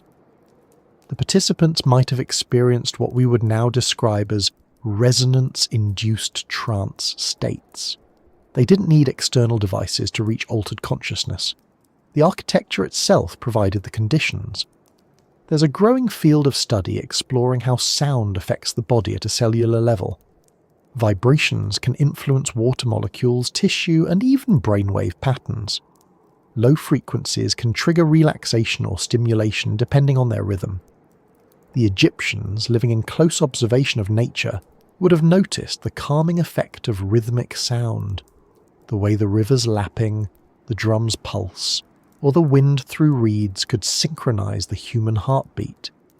They might not have known the term entrainment, but they lived by it. To build a structure that amplified those effects would have been the ultimate expression of that knowledge. What's fascinating is how consistent this understanding appears across time. Modern sound therapy uses resonant frequencies to promote healing. Certain tones are said to stimulate brain regions associated with relaxation and clarity. In physics, we know that resonance can transfer energy efficiently between systems. The Egyptians seem to have intuited this long before the equations existed. Their rituals weren't simply symbolic. They were interactive processes between human voices, architectural design, and natural forces. The grand gallery inside the pyramid adds to the intrigue. Its steep, vaulted ceiling and smooth walls create unusual acoustics. When sound rises through it, the reflections produce overtones that seem to climb, each one higher than the last. It gives the illusion of infinite ascent, as though the sound itself is climbing toward the apex. It's possible that this was intentional. The gallery might have been used to amplify chants or instruments during ceremonies, projecting sound upward through the structure. Some have even speculated that the gallery's shape was designed to convert sound into vibration throughout the pyramid's mass, distributing frequency the way a speaker disperses waves through air. If the pyramid was indeed a resonant structure, its size and material composition would have made it capable of producing infrasound, frequencies below the threshold of human hearing. Infrasound can cause physical sensations of awe, tension, or even fear. It vibrates through the body, bypassing the ears entirely. The Egyptians may have used this effect to evoke reverence. To stand inside the pyramid while low frequencies hummed through the stone would have been overwhelming, a sensory experience that blurred the boundary between self and environment. The presence of gods could have felt literal. Granite, the material that forms the inner chambers, plays a crucial role here. Its high quartz content allows it to resonate efficiently. When exposed to vibration, it not only amplifies sound, but also generates small electrical charges through the piezoelectric effect. In a space filled with chanting and rhythmic movement, those vibrations could have been constant. The resulting electrical phenomena would have been imperceptible to the eye, but real nonetheless. Minute pulses of energy rippling through the stone. It's easy to imagine how such effects might have been interpreted as divine presence. Light flickering on polished surfaces, static sensations, faint humming, all of it reinforcing the idea that the structure was alive. Sound also connects to another ancient symbol, the scarab. This beetle, associated with transformation and rebirth, was linked to the low rumble it produced while rolling its ball of earth. The Egyptians compared that sound to the voice of creation itself, the unseen vibration that gives form to life. It's no coincidence that they place scarab motifs in tombs, temples, and jewellery. To them, the vibration of the scarab was a reminder that even in silence, life moves. The same philosophy could apply to the pyramid, a seemingly still object that vibrates constantly, quietly maintaining balance. We often think of ancient Egypt as a civilization obsessed with death, but perhaps it's more accurate to say they were obsessed with continuity. To them, death wasn't an end, but a modulation, a change of frequency. The body stopped moving, but the essence, the car, continued at a different vibration. Their rituals of mummification, their songs, their architecture, all aim to guide that transition smoothly. If sound was a bridge between the physical and the spiritual, then the pyramid was the instrument that played that bridge into being. There's another layer to this idea when we look at how the Egyptians used music in healing. In temple inscriptions, priests are depicted playing sistrums, metal rattles that produce shimmering tones, and harps with harmonic strings. These instruments weren't for entertainment, they were tools of alignment. The vibrations they produced were believed to restore balance between body and spirit. In a culture that equated health with harmony, dissonance was disorder. The role of the healer, like that of the architect, was to restore resonance. The pyramid, as the largest resonator of all, might have served a similar purpose on a grand scale, not to heal individuals, but to stabilize the environment itself. Modern acoustic studies lend unexpected support to this. When low frequencies move through large stone structures, they can alter local magnetic fields. It's subtle, but measurable. Such shifts could influence everything from animal behavior to human perception. Ancient people, sensitive to such changes, might have interpreted them as sacred. Imagine a space where you could literally feel the Earth's energy pulsing, your heartbeat syncing with the rhythm of the world. It's no wonder they saw such places as divine. The fascination with frequency wasn't limited to Egypt. Across the ancient world, similar ideas appear. The temples of India, with their precise ratios and chanting rituals, the stone circles of Britain, aligned to amplify sound, the amphitheatres of Greece, designed to carry a whisper to the farthest seat. These are variations on a shared understanding that sound connects matter and mind, that frequency is the bridge between the tangible and the transcendent. The Egyptians may have taken that understanding to its most monumental form. To modern ears, the idea of sound as power feels intangible. But every technological advance we have, radio, ultrasound, sonar, depends on vibration. We use frequency to map the ocean floor, to see inside the human body, to transmit voices across the planet. The difference is scale and context. The Egyptians used their voices and stone. We use electricity and metal. But the principle is unchanged. Information travels through vibration. Perhaps the pyramid was a transmitter of a different kind, one that sent not data but harmony into the environment, maintaining equilibrium through resonance. Some have speculated that the frequencies produced within the pyramid could have influenced brainwave patterns. Certain tones, particularly those around 8 Hz, correspond to alpha waves, associated with relaxation and meditative states. Others align with theta waves, connected to dreaming and intuition. The pyramid's resonant frequencies fall within this range.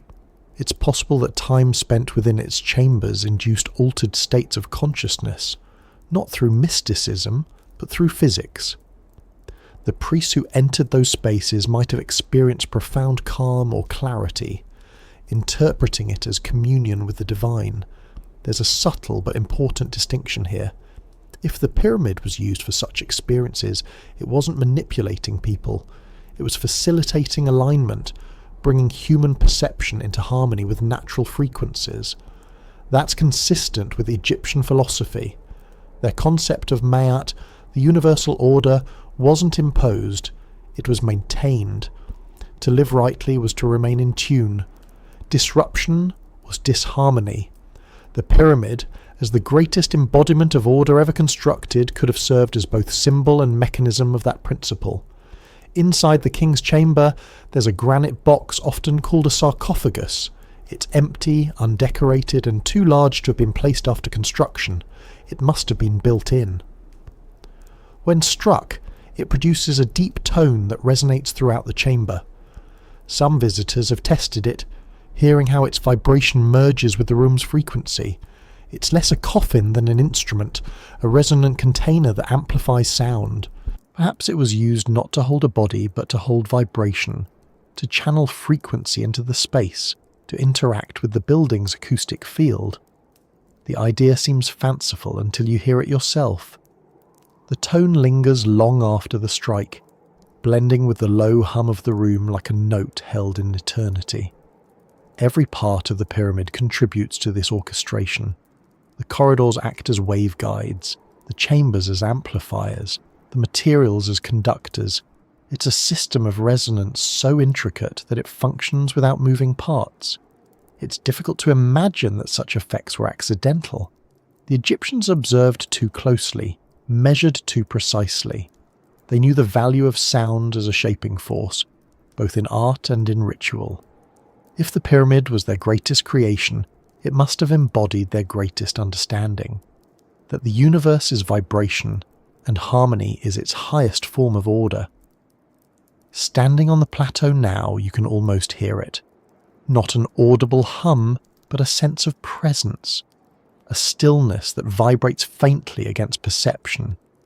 The air feels thicker, as though the boundary between silence and sound is blurred. Modern equipment might call it background noise, but to the ancient priests it would have been sacred music, the voice of the earth resonating through the monument they built to contain it. It's possible that the pharaohs themselves participated in this symphony. Their rituals of ascension, their initiations, their prayers, all framed in rhythm and repetition, could have been ways to attune their personal energy to the pyramid's frequency. The title, Son of Ra, given to the pharaoh, implied more than lineage. It meant resonance with the solar principle, with the rhythm of creation. The ruler wasn't just a person, he was a frequency, a tone that held the nation in balance. The pyramid, then, was his instrument, a means of sustaining that tone through stone and sound. Perhaps that's why, even now, the pyramids feel alive. They don't hum audibly, but they hold vibration. Every block, every chamber, every shaft is part of a design that interacts with air, water, light, and sound. When wind moves across the plateau, when footsteps echo through the corridors, when thunder rolls across the desert, the pyramid responds. It resonates, it participates, it remains in conversation with the forces that built it. In that sense, the term technology takes on a new meaning. It's not about function or power output, but about harmony. A technology of resonance, designed not to dominate nature but to join it. The pharaohs understood this intuitively. They ruled not by force alone but by alignment with the river, the sun, the stars, and the tone of the world itself. To fall out of tune was to invite chaos. To remain in tune was to ensure eternity. So when we speak of frequency and the pharaohs, we're really speaking about how an entire civilization tuned itself to sound, to stone, to the cosmos. The pyramid stands as the ultimate chord in that harmony, a note struck so perfectly that it still reverberates through time. Even now, thousands of years later, its frequency lingers in the collective imagination, drawing us back to listen again. We might not hear it in the way they did, but perhaps we feel it in the same way. A quiet vibration under the surface of thought, reminding us that everything, from atoms to stars, moves to a rhythm. And somewhere in the silence of the desert, that rhythm still hums through the stone. When you touch the surface of the Great Pyramid in the heat of the day, the stone is almost too warm to rest your hand on. Hours of sunlight have soaked into the limestone, and the heat radiates back slowly, steady and even. At night, the same surface cools, releasing that stored energy into the air above the plateau. This cycle repeats endlessly: absorption, retention, release. The pyramid is not motionless. It breathes energy, and within that exchange lies a clue to something deeper. If the structure interacts so directly with light and heat, could it also have interacted with electricity? Electricity, as we define it now, is a movement of charge. But long before anyone named it, people observed its effects. Static shocks, lightning, magnetized stones. These were familiar phenomena to the ancients. They might not have understood electrons or fields, but they saw how certain materials behaved under stress. When dry winds swept the desert, they carried static. When storms rolled across the Nile Valley, lightning struck the ground with fierce precision, splitting sand into glass and leaving the air charged. The Egyptians didn't treat such events as random. They saw them as messages from the gods, visible signs of invisible forces. It isn't difficult to imagine that they experimented with those forces in their own way, observing how materials responded.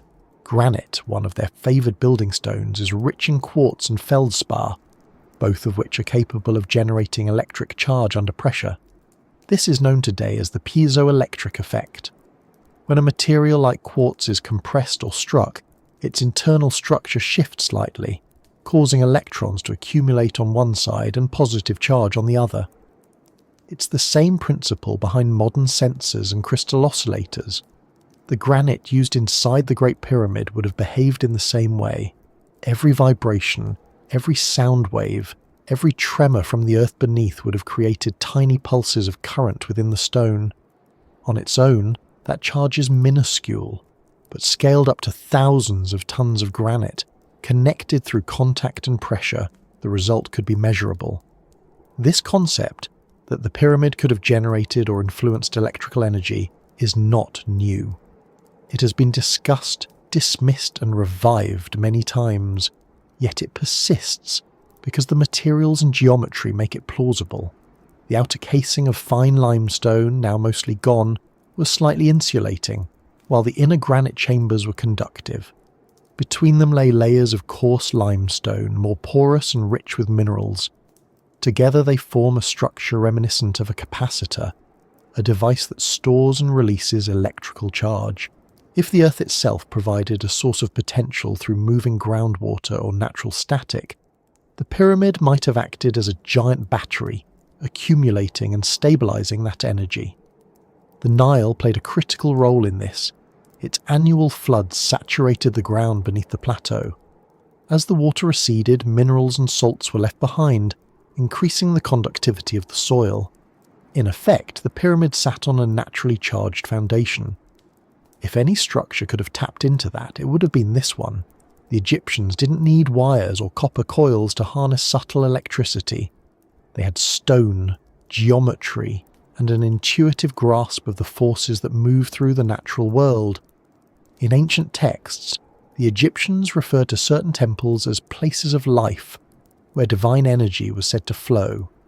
They used the term Sekhem to describe this power, vital, invisible, and radiant.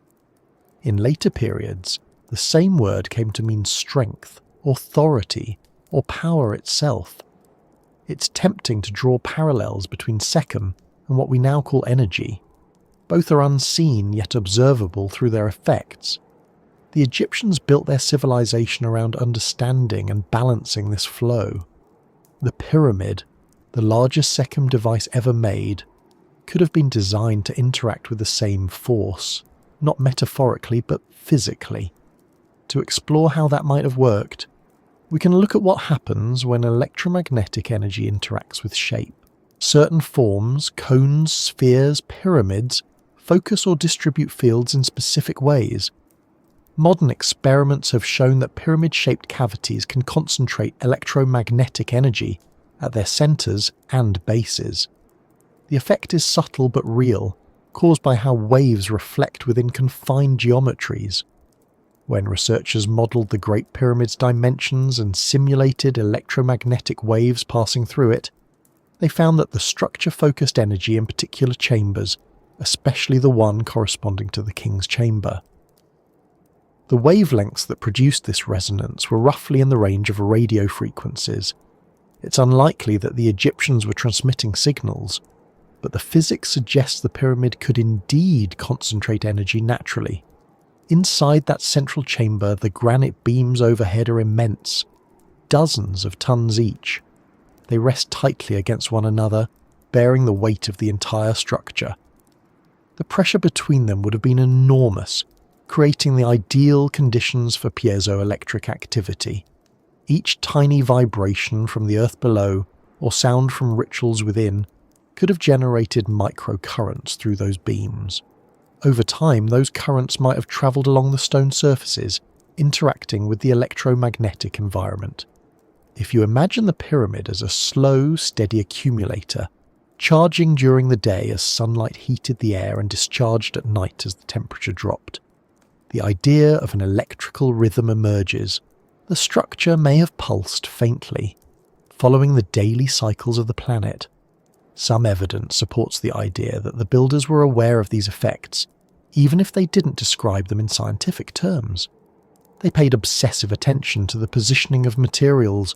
The granite for the inner chambers came from Aswan, hundreds of kilometres away, transported over land and water despite the immense difficulty.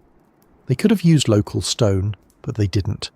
They wanted granite with specific properties: dense, resonant, and crystalline. The outer casing stones, by contrast, were made of high-purity limestone, bright and reflective. The interface between the two materials, one conducting, the other insulating, suggests deliberate contrast. It's the same logic we use in modern electronics, pairing conductors and insulators to control the flow of energy. Even the pyramid's missing capstone, often depicted as a golden or electrum piece, fits this framework. Gold is one of the best conductors of electricity and resists corrosion. A metallic cap could have served both symbolic and functional purposes, completing the circuit between Earth and sky. When lightning struck the plateau, as it often does during seasonal storms, the pyramid's geometry would have made it a natural target. A conductive capstone could have safely dispersed that energy through the structure rather than destroying it. In a sense, the pyramid may have acted as an ancient lightning rod, channeling atmospheric charge into the ground. Whether that was intentional or not, it demonstrates how the builders designed for harmony rather than resistance. Lightning fascinated the Egyptians. They depicted it as the weapon of the gods, a force of creation and destruction. In some myths, it was said to bring life to stone, animating statues or granting power to sacred objects. They placed metal-tipped obelisks near temples, perhaps to draw down that celestial energy. Obelisks, in their own way, were simplified pyramids, tall, pointed, and aligned with the sun. When sunlight struck their peaks, it was described as divine fire. Whether symbolic or functional, these designs show an enduring fascination with capturing light and energy from the sky. If we extend that logic, the pyramids represent the same idea on a grander scale. Their size allowed them to interact with the Earth's magnetic field in ways smaller structures could not. Measurements taken around the Great Pyramid have shown minor magnetic anomalies, fluctuations in the local field stronger than those found in surrounding areas. While these could result from geological variations, they also align with the idea that the structure's shape and materials influence how energy flows. It's not a power plant in the modern sense, but it's not inert either. It's an active participant in its environment. The Egyptians might not have separated physical and spiritual energy. To them, the spark that moves between clouds during a storm and the spark of life in a living body were aspects of the same principle. They used the same hieroglyph for lightning and for life force in certain contexts. This unity of meaning suggests they saw no boundary between natural phenomena and divine power. If the pyramid collected or balanced that force, it wasn't just an experiment, it was worship through engineering. Modern scientists who have studied the pyramid's geometry in electromagnetic terms often note that its proportions correspond to wavelengths of energy that fall within the shortwave and microwave range. This doesn't mean the Egyptians were broadcasting signals, but it does show that the structure naturally resonates with these wavelengths. Resonance isn't a mystical idea. It's a measurable condition where a system vibrates in response to an external force at a particular frequency. When that happens, energy accumulates efficiently. It's how instruments amplify sound, how circuits tune to radio signals, and how atoms absorb light. The pyramid's very shape encourages resonance. That resonance could explain why it seems to hold energy, thermal, acoustic, or electromagnetic, long after it's introduced. The more we study the physical behaviour of such shapes, the more we realise how deeply form and function intertwine. The Egyptians might not have used our vocabulary, but they understood that certain shapes invite harmony while others scatter it. The pyramid, with its 4 equal sides converging at a single point, embodies balance. Its geometry focuses energy inward, toward the centre, where the main chambers lie. From there, shafts extend outward like conduits, guiding the energy back toward the sky.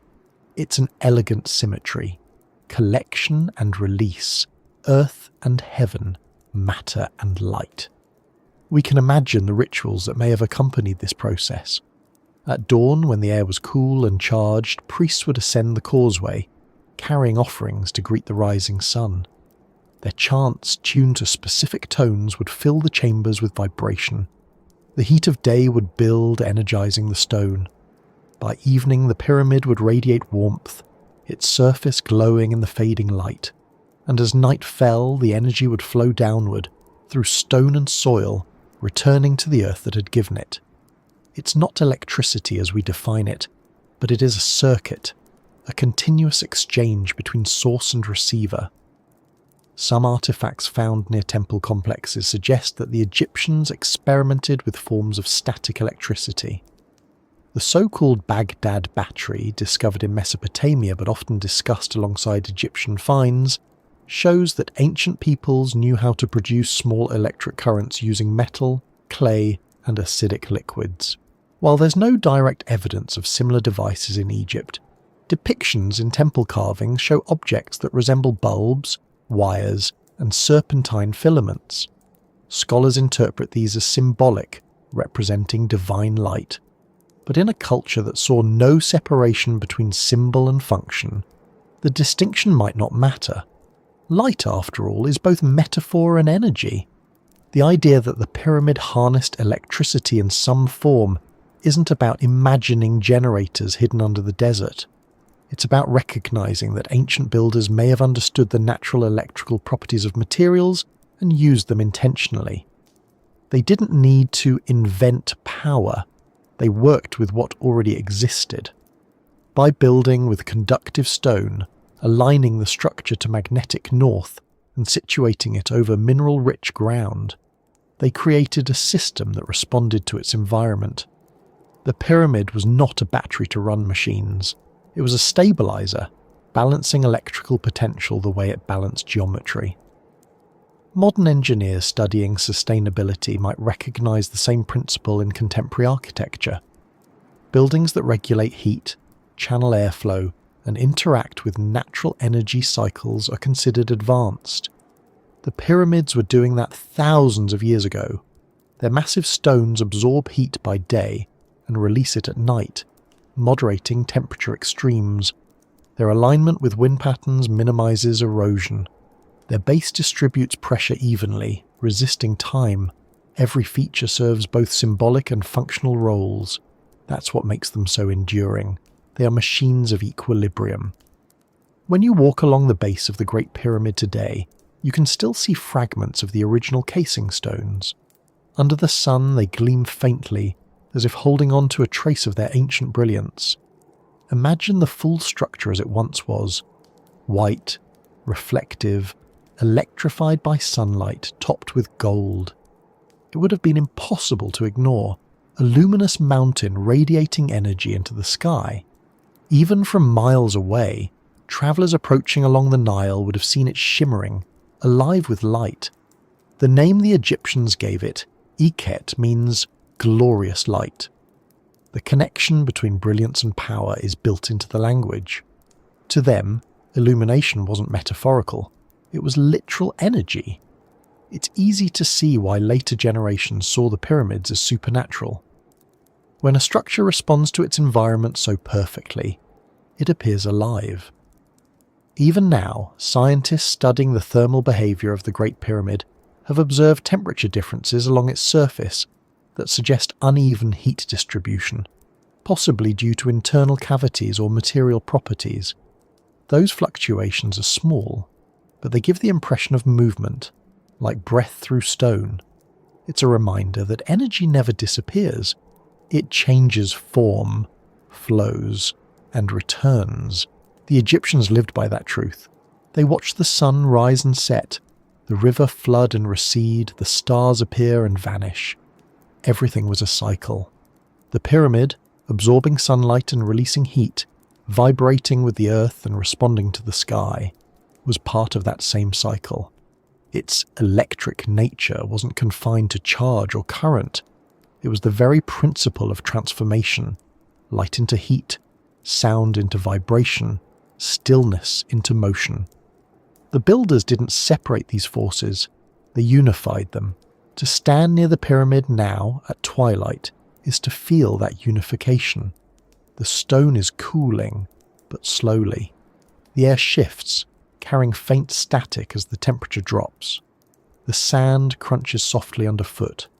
There's a charge to the atmosphere that's difficult to describe, as if the monument is still adjusting, still equalizing the exchange between sky and ground. It doesn't hum audibly, yet it seems to hum all the same. Every surface holds the memory of a force greater than time, one that never truly leaves the stone. Whatever purpose the builders intended, they achieved something remarkable. A structure that continues to interact with the planet long after their civilization vanished. It collects sunlight, channels air, balances heat, and perhaps, just perhaps, conducts electricity on a scale subtle enough to sustain rather than consume. That's a form of technology worth remembering, not one of consumption, but of coherence. The electric stone is not a relic. It's a reminder that the line between science and nature, between invention and understanding, was once far thinner than we imagine. And as the night deepens over the Giza plateau, the pyramid glows faintly under the stars, its angle still sharp, its silence still charged. The desert cools, the earth exhales, and the energy that moved through the stone in the day returns gently to the air. Somewhere inside, the quartz waits for the next sunrise, ready to wake again. In every direction, the pyramid seems simple. 4 sides, 1 peak, a perfect balance of symmetry and strength. But the longer you study it, the more it becomes clear that the shape hides something far deeper. Its perfection is not accidental. Every line, every ratio, every angle serves a purpose. It's geometry not as decoration but as language, a silent system of information carved into stone. The more closely we look, the more that language begins to resemble code. The builders of the Great Pyramid were not guessing. The precision is undeniable. The base, when measured, forms an almost perfect square, each side just over 230 meters, deviating by only a few centimeters. The height, originally 146.6 meters, creates a ratio that encodes one of the most mysterious constants in mathematics. Pi. Divide the perimeter of the base by twice the height, and the result is 3.416, accurate to within 1 part in 1,000. That precision cannot be coincidence. It's a mathematical relationship that wouldn't be formally defined for another 2,000 years, yet it's embedded here in limestone and granite. If that were the only pattern, it might be dismissed as accident, but the pyramid contains others. The ratio between its height and half its base length equals the golden ratio, Fial, approximately 1.618, a proportion found in shells, galaxies, and the human body. The slope of its sides, about 51 degrees 51 minutes, is the exact angle needed for that relationship to emerge. To achieve it, the builders had to use an understanding of geometry so refined that even minor deviations would have ruined the effect. They didn't leave markings or blueprints to explain it. They left the result. Geometry in ancient Egypt was more than mathematics. It was philosophy. The word itself, geometria, means measurement of the earth, and the Egyptians treated it as a sacred act. To measure the world was to engage with the divine order that structured it. When the Nile flooded, they measured land boundaries to restore balance. When they built temples, they measured the stars to ensure alignment. Every act of measurement was an act of harmony. The pyramid, then, can be seen as the ultimate expression of that philosophy, a structure that encodes the order of the universe in its form. Modern researchers have noticed that the pyramid's proportions correspond to the curvature of the Earth itself. Scaled appropriately, the ratio of the pyramid's base perimeter to its height equals the ratio of Earth's circumference to its radius. In other words, the builders somehow embedded the planet's dimensions into their monument. This could not have been achieved by accident. It implies that they understood not only geometry but geodesy, the measurement of the Earth as a sphere. For a civilization thousands of years old, that knowledge seems impossible, yet it's there, fixed in stone. To the Egyptians, geometry was not abstract, it was experiential.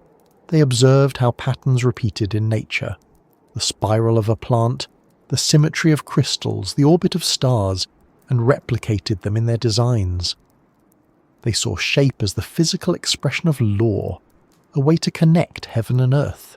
Every temple, every statue, every line of hieroglyphic script followed geometric principles. Nothing was random. The pyramid, with its perfect angles, its 4 sides pointing to the cardinal directions, and its apex aligned almost precisely with true north, was their masterwork, a symbol and a function combined. What's remarkable is that this structure seems to encode not only ratios but constants, numbers that define the universe. Pi and phi are not Egyptian inventions, they're properties of space itself.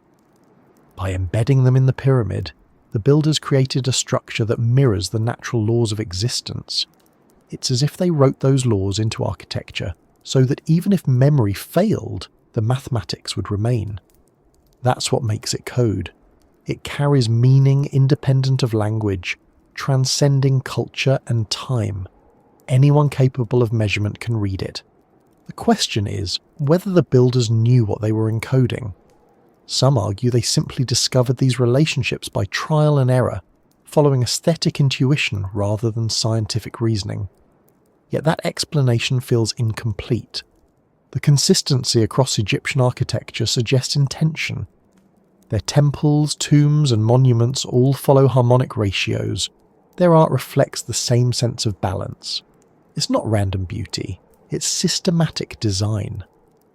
They must have understood that harmony was not just pleasing but powerful.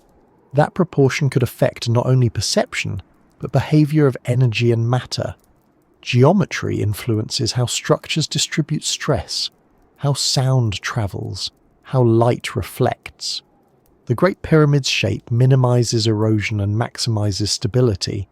Its slope causes wind to flow smoothly over it, reducing wear. It's aerodynamic in a way that seems designed. The geometry also affects electromagnetic behavior. Simulations show that pyramid-shaped cavities concentrate fields at their centers. The same form appears in crystal growth, antenna design, and energy systems across nature and technology. The Egyptians perhaps unconsciously mirrored those same laws. To think of geometry as code is to accept that form carries information. A circle describes unity, a triangle stability, a spiral growth. These shapes are more than aesthetic.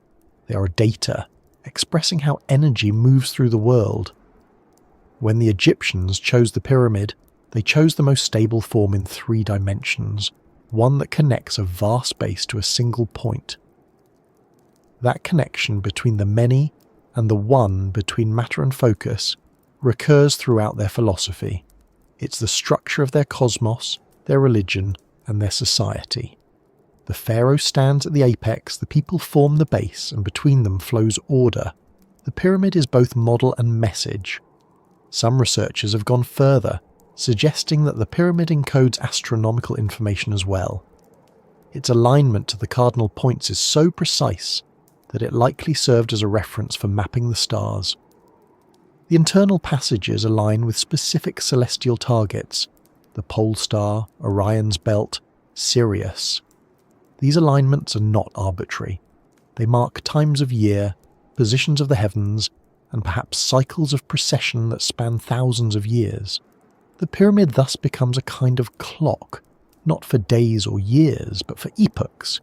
It records the rhythm of the cosmos in stone geometry. The precision of these alignments raises another question. How did the builders achieve them?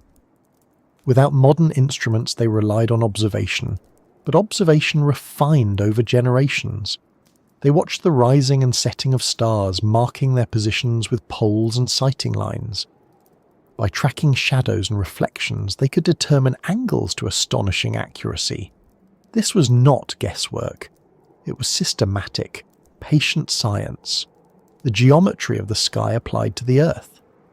When they set the first stones, they were translating celestial order into physical form. In that translation lies something extraordinary. The pyramid does not simply represent knowledge, it preserves it. Long after languages fade and scripts become unreadable, geometry endures. Anyone with tools to measure can recover the information embedded in its proportions. It's a form of redundancy, a backup system for civilization's understanding of the world.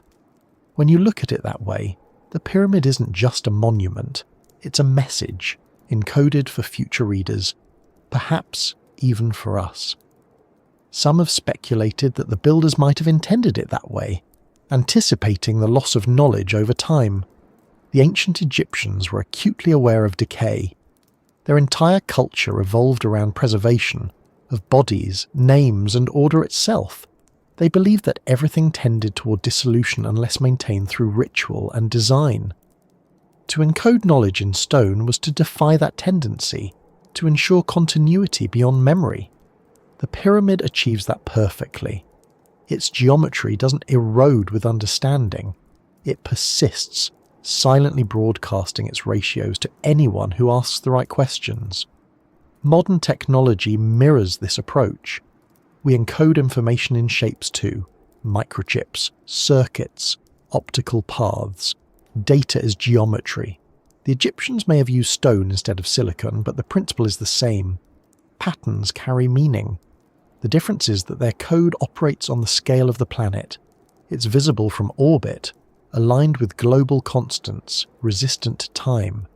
The fact that it still provokes study thousands of years later proves how effective that encoding was. Even the placement of the pyramid within the landscape contributes to this pattern. It sits almost exactly at the centre of Earth's landmass, equidistant from the North Pole and the equator. Whether by design or chance, this position enhances its symbolic meaning as a meeting point of hemispheres, a zero point of balance. From that perspective, the geometry extends beyond the structure itself. It becomes planetary. The pyramid is not only in harmony with the Earth, it's part of the Earth's geometry, a deliberate node in a global network of alignment. Other ancient structures echo this same design language. The pyramids of Mesoamerica, though built millennia later and on a different continent, follow similar proportions. Stone temples in Cambodia, step pyramids in China, and ziggurats in Mesopotamia all share geometric patterns with Giza. The recurrence suggests that geometry itself may have been a universal language, a shared code of ancient technology, passed through observation rather than words. Whether connected by contact or convergent understanding, these builders were all speaking the same mathematical dialect. It's possible that the Egyptians didn't think of their geometry as separate from natural law. To them, to build correctly was to participate in the universe's design. The pyramid's proportions, its orientation, even its internal symmetry were forms of worship through precision. Every measurement was a prayer rendered in stone. The builders' tools, string, plumb lines, sighting rods, were instruments of communication with the cosmos. In aligning their structure with the Earth's magnetic field and the stars above, they were writing harmony into the fabric of their world. That idea still holds relevance today. In physics, geometry underlies everything: space-time, energy fields, atomic structure. The equations that describe the universe are geometric relationships expressed through symbols. The Egyptians captured those relationships physically before they were written. They didn't calculate curvature or constants, they built them. The pyramid is, in a sense, the first three-dimensional formula, a model of how order sustains itself in matter. Inside, the geometry continues. The corridors and chambers follow proportional patterns consistent with harmonic ratios. The angles of the Grand Gallery, the dimensions of the king's and queen's chambers, the spacing of the relieving stones, all reflect mathematical relationships found in sound and wave behaviour. It's as though the builders were applying the same laws that govern vibration to architecture. The result is a space that interacts with frequency, light and gravity in ways that feel deliberate. Whether for ceremony or science, the geometry is functional, not ornamental. Every feature reinforces the sense that the pyramid was meant to convey information through experience. To walk through it is to move through ratios. The compression of narrow passages followed by the expansion of vast chambers creates a physical rhythm. The body feels scale shifts that mirror harmonic progressions. This isn't random architecture, it's a lesson in proportion made tangible. The builders didn't need to explain their mathematics in words, they allowed visitors to feel it. Some modern architects have tried to replicate these effects, designing spaces based on harmonic geometry to promote calm, focus, or energy. Hospitals, meditation halls, and laboratories alike have found that proportion influences behaviour. The Egyptians seem to know that long ago. The pyramid's geometry induces a sense of order. balance, and stillness. Even without understanding the numbers, visitors experience the feeling they produce. That feeling may be the code's true message, a transmission not of data, but of harmony. The more you examine the pyramid's design, the more you realize that its builders used geometry as a bridge between perception and reality. They translated invisible principles into visible form, transforming abstract order into something tactile. That's the essence of coding, turning logic into expression. Every ratio in the pyramid is an instruction, every angle a line of syntax. Together they create an equation written in stone, one that doesn't solve a problem but sustains a relationship. If we could decode it fully, what might it tell us? Perhaps nothing that we don't already know instinctively, that balance sustains, that harmony endures, that structure reveals the invisible, or perhaps it holds more specific knowledge, measures of the earth, the stars, the constants that govern existence. Either way, it serves its purpose. It continues to communicate across time, unbroken by language or culture.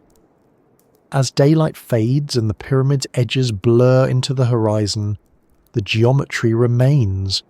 Even in darkness, its proportions persist, written against the stars. The code doesn't depend on light or sound, it exists in relation. Each side mirrors the others, each line finds its opposite. It's a message built on balance, one that the Earth itself seems to understand. And as long as it stands, the code continues to run, a silent program of order, humming gently beneath the noise of time. When we speak of the people who built the pyramids, we usually imagine workers in the heat, thousands of labourers pulling stones with ropes and wooden sledges, the sound of tools against rock echoing across the desert.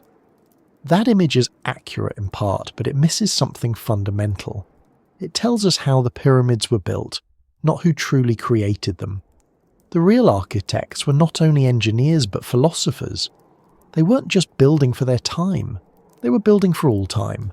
Every decision they made, every ratio, every alignment, every material suggests a vision that reached beyond their own lives.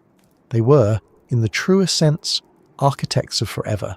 The scale of what they achieved defies imagination even now. More than 2 million stone blocks, some weighing over 70 tons, fitted so precisely that the seams between them are thinner than a human finger. The alignment to true north is so exact that even modern survey equipment barely improves upon it. The base sits perfectly level across a surface area larger than several city blocks. None of these facts make sense if we assume the builders were working only for the burial of one man, no matter how powerful. The project's scope, complexity and endurance suggest an ambition far greater than any ruler's lifetime. Archaeological evidence shows that the pyramid builders were skilled specialists, stonecutters, masons, architects, surveyors and labourers, organised into rotating teams. They lived in nearby villages with bakeries, breweries and medical facilities. Inscriptions and graffiti show pride in their work, not slavery. They called themselves by names like the Drunkards of Menkoro or the Friends of Khufu, a kind of ancient humour marking their teams. These were people who understood that what they were building would outlast them, and they accepted that as their purpose. Their society valued continuity over individuality. To be part of the work was to achieve immortality through contribution. What's striking is the level of coordination. Moving a single block from quarry to site required not just strength, but timing, logistics, and geometry. The routes from the Nile to the plateau had to be graded and maintained. Ramps had to be built, adjusted, and dismantled in sequence. Teams of workers had to operate in harmony. The pyramid wasn't a spontaneous project. It was an act of collective intelligence. Thousands of people aligning their efforts toward one precise goal, guided by an invisible understanding that their work would serve something larger than themselves.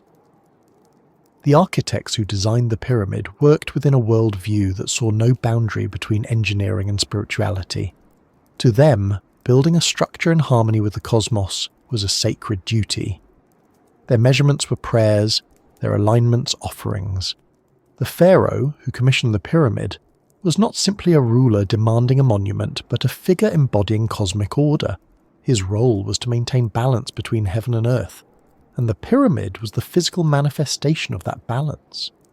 In that sense, the architects were engineers of equilibrium, shaping stone to mirror the stability of the universe. It's easy to underestimate how advanced their knowledge was. The tools may have been simple, but the principles guiding their use were not. The precision of their work suggests deep understanding of surveying, leverage, and material behaviour. They used copper tools, but those tools were sharpened often, and the work was methodical. They softened stone surfaces with abrasives like sand and quartz dust, which when used persistently could cut through even the hardest granite. Every detail of their method reveals patience and discipline. They were not racing against time, they were collaborating with it. The architects knew that the desert itself was part of the design. They chose the plateau for its solidity, a limestone bedrock capable of supporting unimaginable weight without shifting.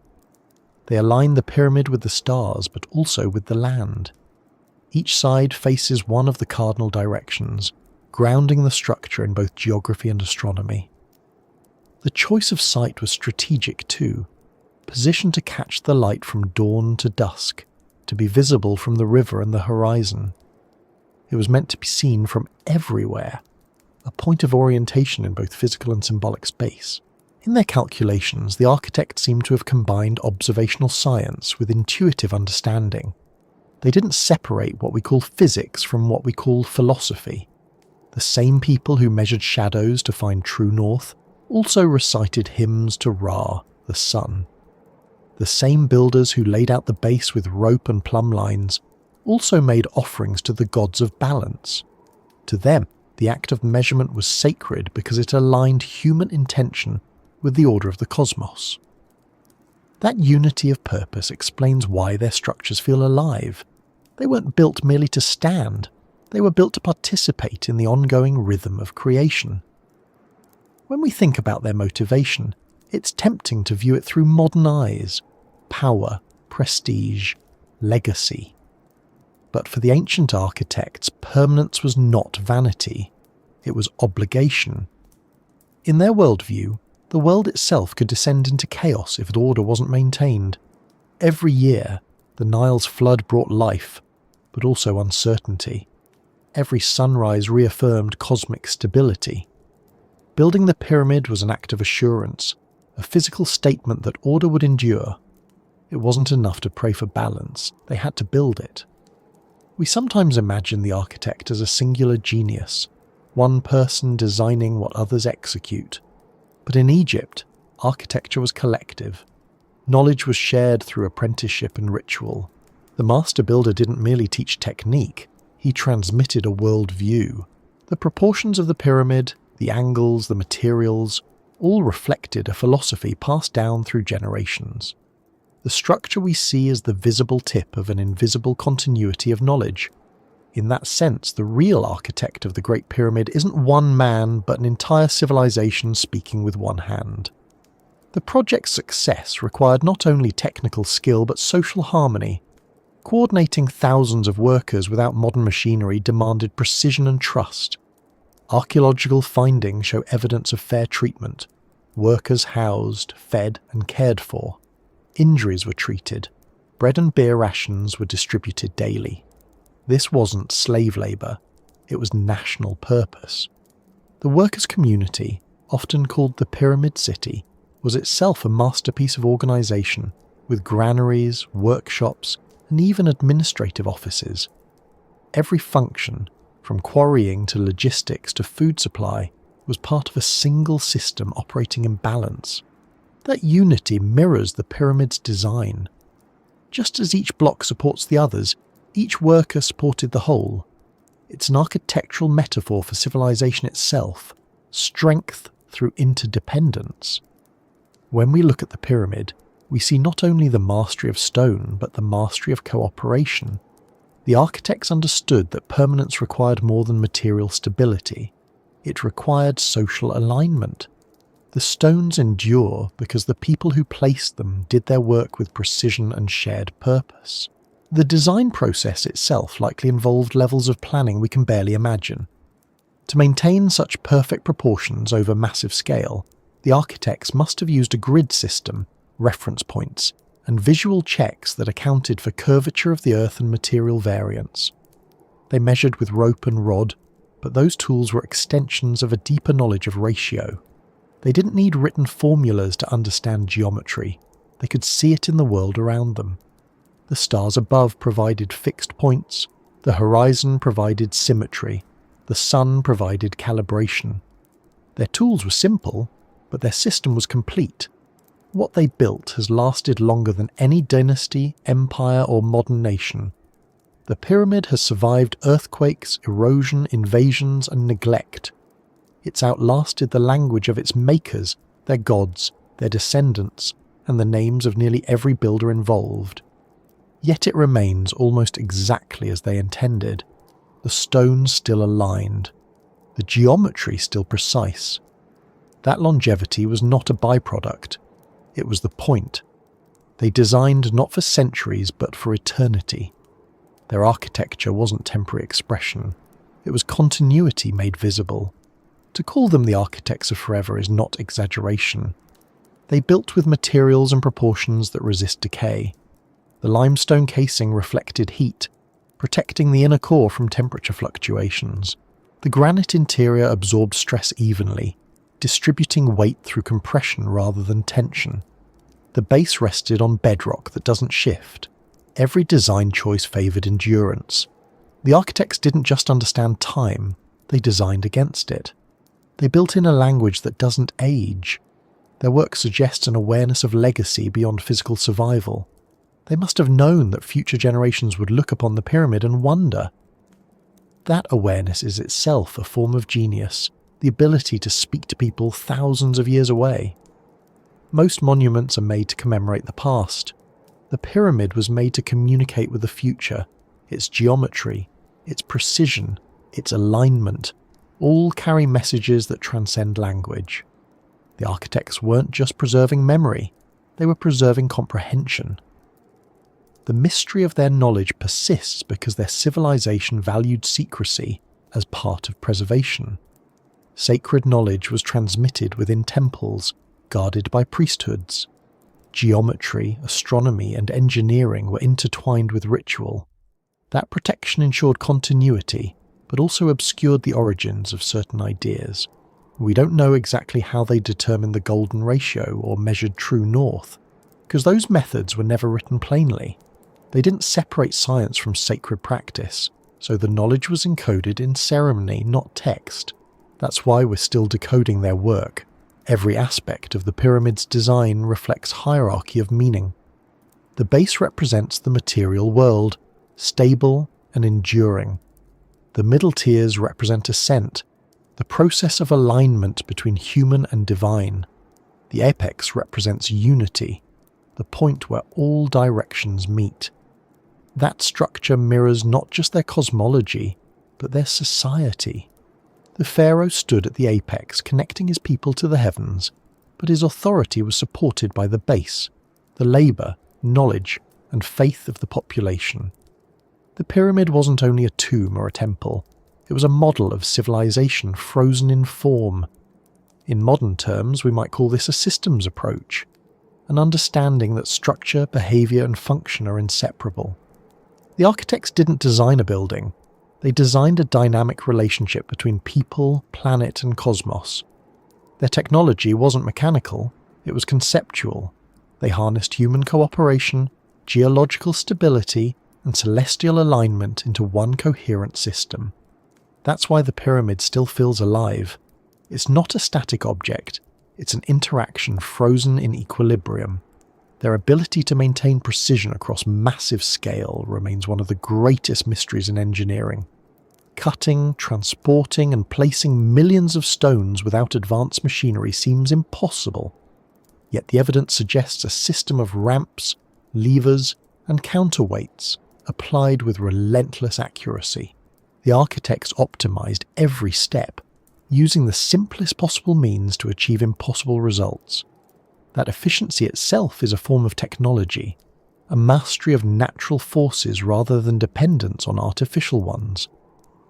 We measure intelligence today by what we can invent. The ancient architects measured it by what they could align. They didn't create energy, they harmonized with it. They didn't conquer the Earth, they worked with its contours. Their understanding was holistic. They saw the world as interconnected and designed accordingly. That's why their structures endure, because they fit into the planet's order rather than resisting it. The pyramid stands as the ultimate proof that when humans build in harmony with the laws of nature, their work becomes part of nature's endurance. The architects achieved permanence not through dominance, but through understanding. They didn't need to outsmart time. They built in agreement with it. Every measurement was a negotiation with gravity, every angle a conversation with the sun, every alignment a partnership with the stars. Even now, their work continues to fulfill its purpose. It stabilizes, it aligns, it reminds. The same geometry that once connected pharaohs to the cosmos now connects us to them. Every person who stands before the pyramid participates in that communication, extending the chain of continuity the architects intended. Their design didn't end when construction finished. It continues every time someone observes it, measures it, or simply feels its balance. The night air over Giza carries that same quiet intent. The pyramid rises against the sky, unchanging yet constantly renewed by observation. The wind moves across its surfaces, the temperature shifts, and the structure breathes as it always has. The architects of forever are long gone, but their work still performs its function. It keeps time not in seconds but in millennia, holding steady as the earth turns and the stars drift slowly across the horizon. When dawn comes and sunlight touches its peak again, the pyramid resumes its ancient dialogue with the sky. The same angles, the same light, the same harmony. What they built still works, and in that realization lies the simplest, most profound truth about their genius. The greatest technology is understanding how to endure. The architects of forever knew that. They built not to impress the present, but to stabilize the future. And in doing so, they became part of the geometry they created, unchanging, precise, and eternal. The Earth itself is not silent. Beneath the surface it hums. The vibration is constant, though we can't hear it. Seismographs record it as a steady resonance, a global oscillation that pulses with the planet's heartbeat. Every tremor, every shift in pressure, every ocean wave that slams against a distant shore contributes to this low, rolling frequency. Scientists call it the Earth's free oscillation. The ancient Egyptians would have called it something else, perhaps life or balance or the voice of the gods. Whatever they named it, they built their monuments to live within it. The Great Pyramid does not stand apart from the Earth. It is an extension of it. Its foundations are cut directly into the limestone plateau, bonded to the bedrock as though it grew there. Every side, every block, every angle is tuned to align not only with the sky above but with the ground beneath. It isn't simply placed upon the Earth, it's integrated with it. And that integration might be the key to understanding why it continues to endure. The builders may have known that stability wasn't a matter of resisting movement, but of resonating with it. The planet's natural frequencies range between a few cycles per second and fractions of a hertz, vibrations so low that they are felt rather than heard. When wind moves across mountains, when waves strike coastlines, when tectonic plates adjust, the entire Earth vibrates. These frequencies create standing waves in the crust and atmosphere, connecting distant regions through shared resonance. The Egyptians may not have had instruments to measure it, but they could sense it. They lived close to the land, attuned to its rhythms. They built in harmony with those rhythms rather than against them. Some researchers have speculated that the pyramid's shape and placement might have been chosen to interact with these planetary vibrations. The precise geometry, the mass distribution, and the orientation could allow the structure to respond to certain frequencies, absorbing, amplifying, or stabilizing them. The idea is simple physics. Large structures vibrate at natural frequencies determined by their size and materials. When an external vibration matches that frequency, resonance occurs. If the pyramid's geometry matched the Earth's resonance, it could have acted as a tuning device, syncing local vibrations with global ones. There is evidence that ancient builders were aware of the Earth's energy in subtle ways. Many megalithic sites across the world sit on what modern geomagnetism calls anomalous zones, regions where the Earth's magnetic field differs slightly from the surrounding areas. These are often places where underground water, mineral deposits, or geological fault lines create measurable differences in charge. The Giza plateau fits that pattern. It lies near ancient fault lines and water channels, where the Earth's crust is rich in minerals and conductive material. Such conditions can produce natural electric currents, known as telluric currents, that flow beneath the surface. Telluric currents are faint, but they exist everywhere. They move through soil, rock, and water, forming a global network of electrical pathways. When they pass through certain minerals like quartz or limestone, they create electromagnetic fields. In some cases, these fields can affect nearby materials, causing magnetic fluctuations or even small electrical discharges. The Great Pyramid, sitting directly on a conductive plateau, built from conductive stone, could easily have interacted with these currents. It's possible the builders observed subtle effects, tingling sensations, flickers of light, sounds that seemed to come from the Earth itself. To them, these would have been signs of life in the ground, proof that the planet was awake. They built in response to that awareness. The pyramid's alignment with true north and its perfect symmetry ensure that it balances forces evenly in all directions. This isn't just aesthetic. Balanced geometry distributes stress evenly across its base, preventing cracks and distortion. On a deeper level, it mirrors the way resonance behaves. When energy moves through a symmetrical structure, it stabilizes instead of amplifying uncontrollably. The pyramid's geometry might therefore have served a dual purpose, maintaining physical stability and regulating energetic balance. In that sense, the pyramid can be seen as an interface between the planet's resonance and the sky's radiation. It captures energy from above, light, heat, electromagnetic waves, and grounds it through its mass into the Earth below. At the same time, it channels the Earth's vibrations upward through its core. The result is a continuous exchange, a dialogue of forces that flows through stone. This interaction doesn't need to produce visible power to be significant. It creates equilibrium, preventing the buildup of chaotic energy. The pyramid, standing quietly, becomes a stabilizer, not for machines, but for the planet's environment itself. There's a kind of elegance in that idea.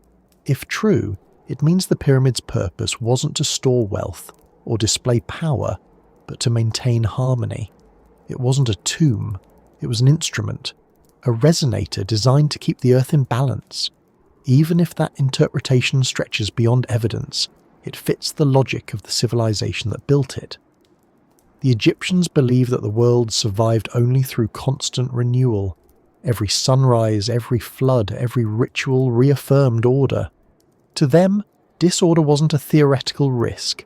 It was the natural state of the universe, always waiting to return.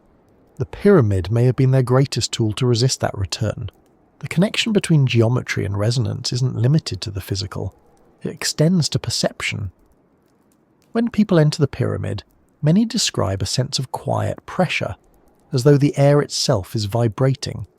Instruments confirm that the chambers amplify low frequencies and dampen high ones, creating an acoustic environment unlike any other. This suggests that the pyramid doesn't just respond to Earth's vibrations, it shapes human experience to match them. Inside, the mind slows. The body syncs to the slower rhythms of the planet. It's an architectural form of grounding, psychological resonance aligning with physical resonance.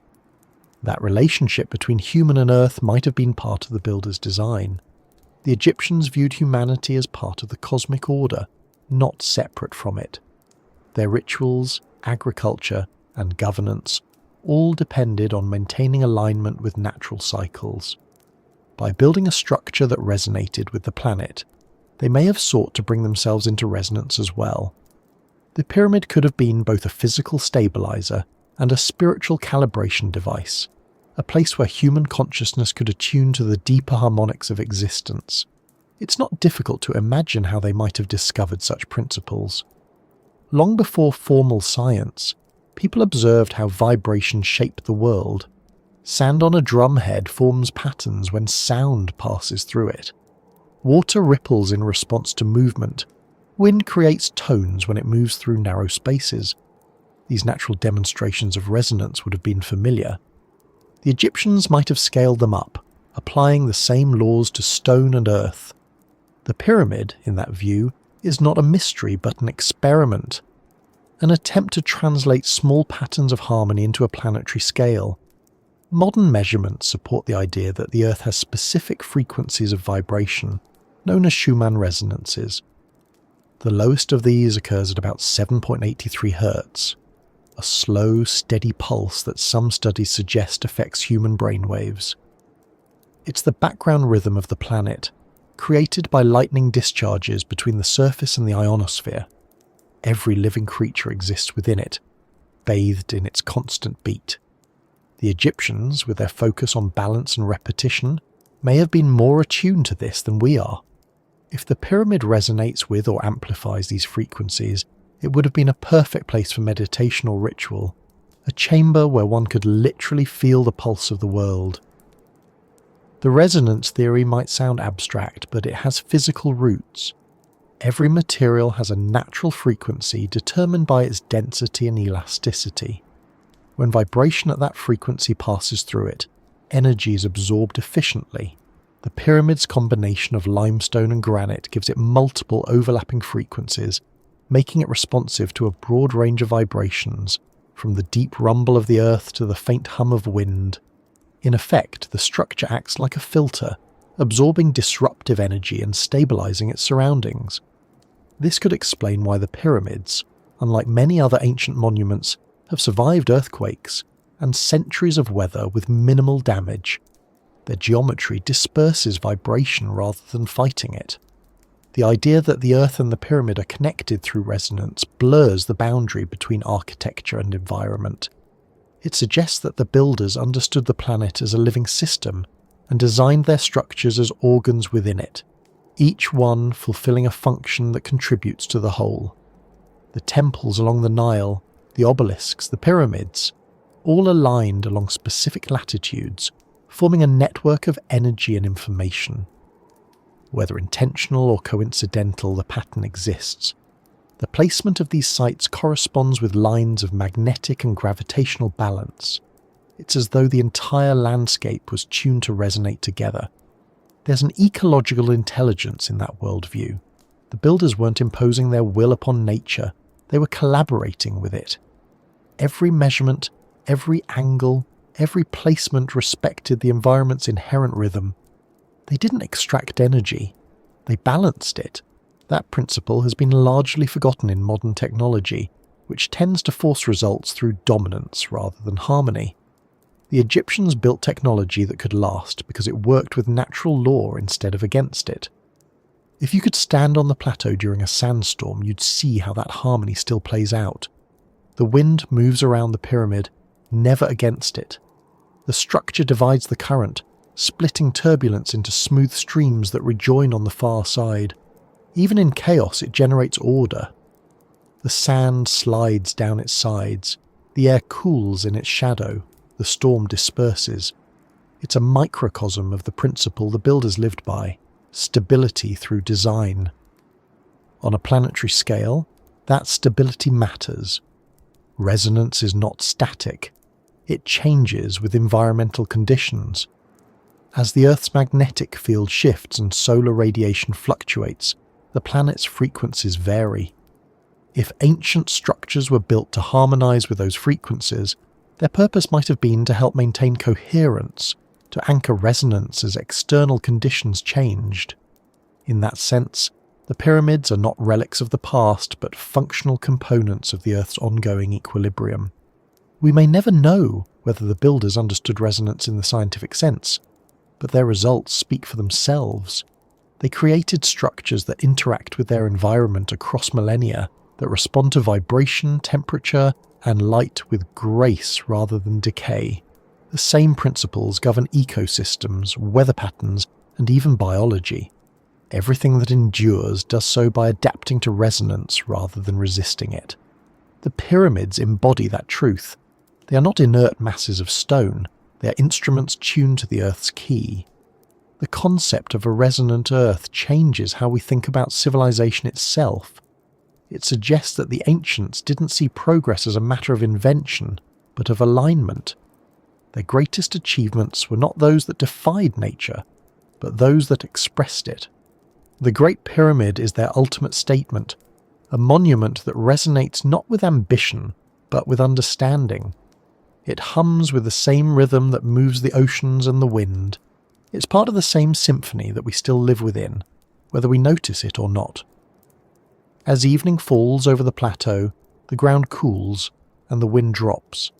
The air grows still, but the vibration continues, silent and steady.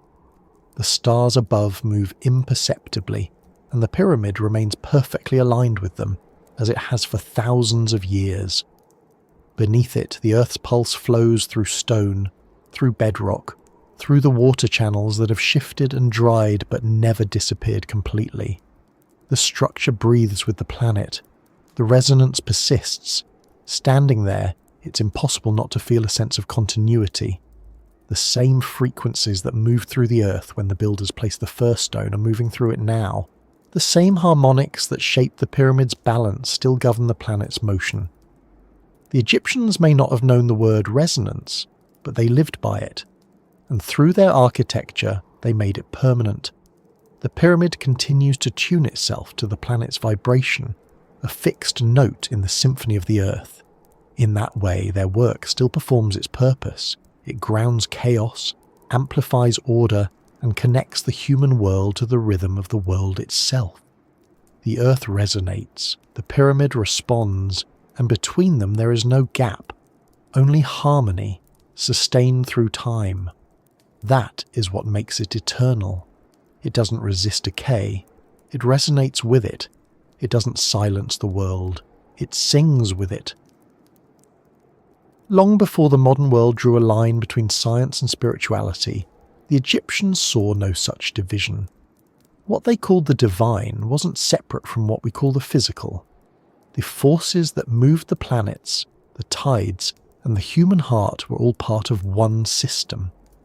Their temples were not places of worship in the modern sense. They were laboratories of balance, where the invisible structure of existence was studied, celebrated, and maintained. The pyramid was their greatest experiment in that unity.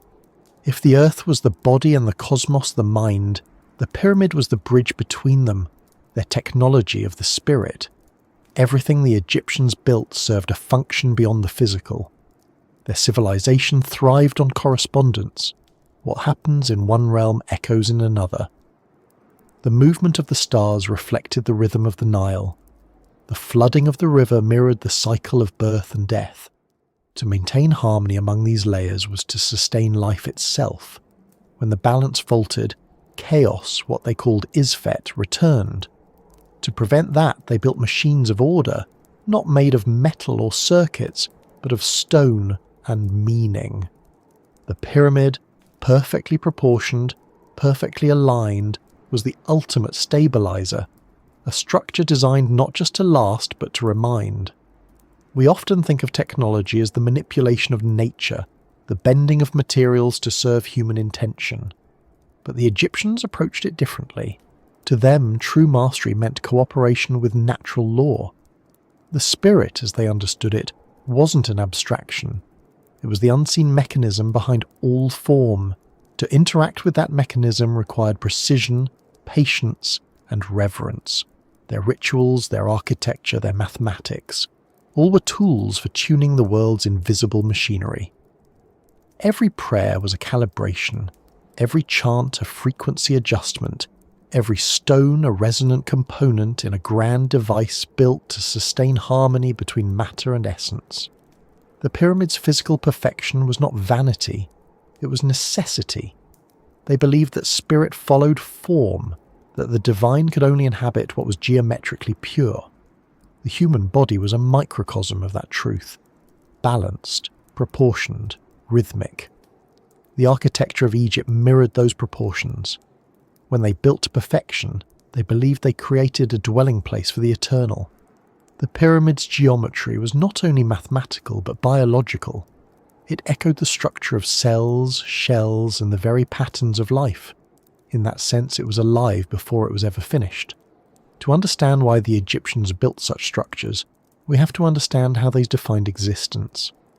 Their worldview was layered. There was the physical body, called Khat, the life force, Ka, the personality, Ba, and the eternal spirit, Ach. Each interacted with the others through ritual and space. The pyramid, especially the inner chambers, may have been designed to guide those interactions. Inside, sound, light, and vibration work together to create conditions for transformation. The body might remain in one state, but the spirit could change frequency, ascending, realigning, rejoining the cosmic order. That process was not metaphorical to them. It was physics of the soul. In the king's chamber, the granite walls and ceiling create an environment unlike any other. When sound moves through that space, it lingers, folding back upon itself. The air vibrates, and the pressure feels different, thicker, almost fluid. The ancient priests who entered those chambers during ceremonies would have experienced that shift not as mere acoustics, but as transition. The sound enveloped them, the vibration passed through their bodies, and their breathing synchronized with the pulse of the space. It wasn't mystical in the modern sense. It was deliberate environmental design, engineered to align physiology with consciousness. Their texts describe this process obliquely. In funerary writings, the journey of the soul involves a series of transformations, states of purification, separation, and reunification. The BA leaves the body but must be guided carefully through the unseen realms. The Ka, the vital energy, remains near the physical form until it is properly directed upward. The pyramid's internal passages, ascending and descending corridors, junctions, and chambers mirror this path. The design isn't random, it's a map of transition, a physical model of the process by which energy becomes eternal. When modern researchers measure the pyramid's interior, they find consistent proportions among the passageways, often following harmonic ratios. These correspond to frequencies found in sound and light waves. To the Egyptians, who used sound as ritual and light as symbol, this geometry was more than aesthetic. It was functional. Every dimension was a frequency, every angle a note. Together they created an environment where the physical and non-physical could synchronize. The architecture itself became an instrument for guiding consciousness through stages of transformation. It's tempting to think of that as superstition, but the logic is scientific, even if expressed in mythic terms. The human nervous system responds to vibration and resonance. Breathing patterns, brainwave states, and emotional balance all shift with frequency. Enclosed spaces with specific ratios can alter those frequencies naturally. The Egyptians may not have used those terms, but they observed the effects. They knew how rhythm, sound, and geometry shape the mind. Their rituals weren't symbolic gestures. They were precision technologies aimed at aligning human beings with the broader harmonics of reality. We know from ancient writings that the Egyptians practiced what we would now call breath control, sound modulation, and sensory immersion during their rites. These practices mirrored the physical properties of the spaces they used. A priest chanting in the king's chamber wasn't performing for an audience. He was generating frequency, sound waves that interacted with the stone, the air, and his own body. The resonance amplified his voice until it blended with the environment.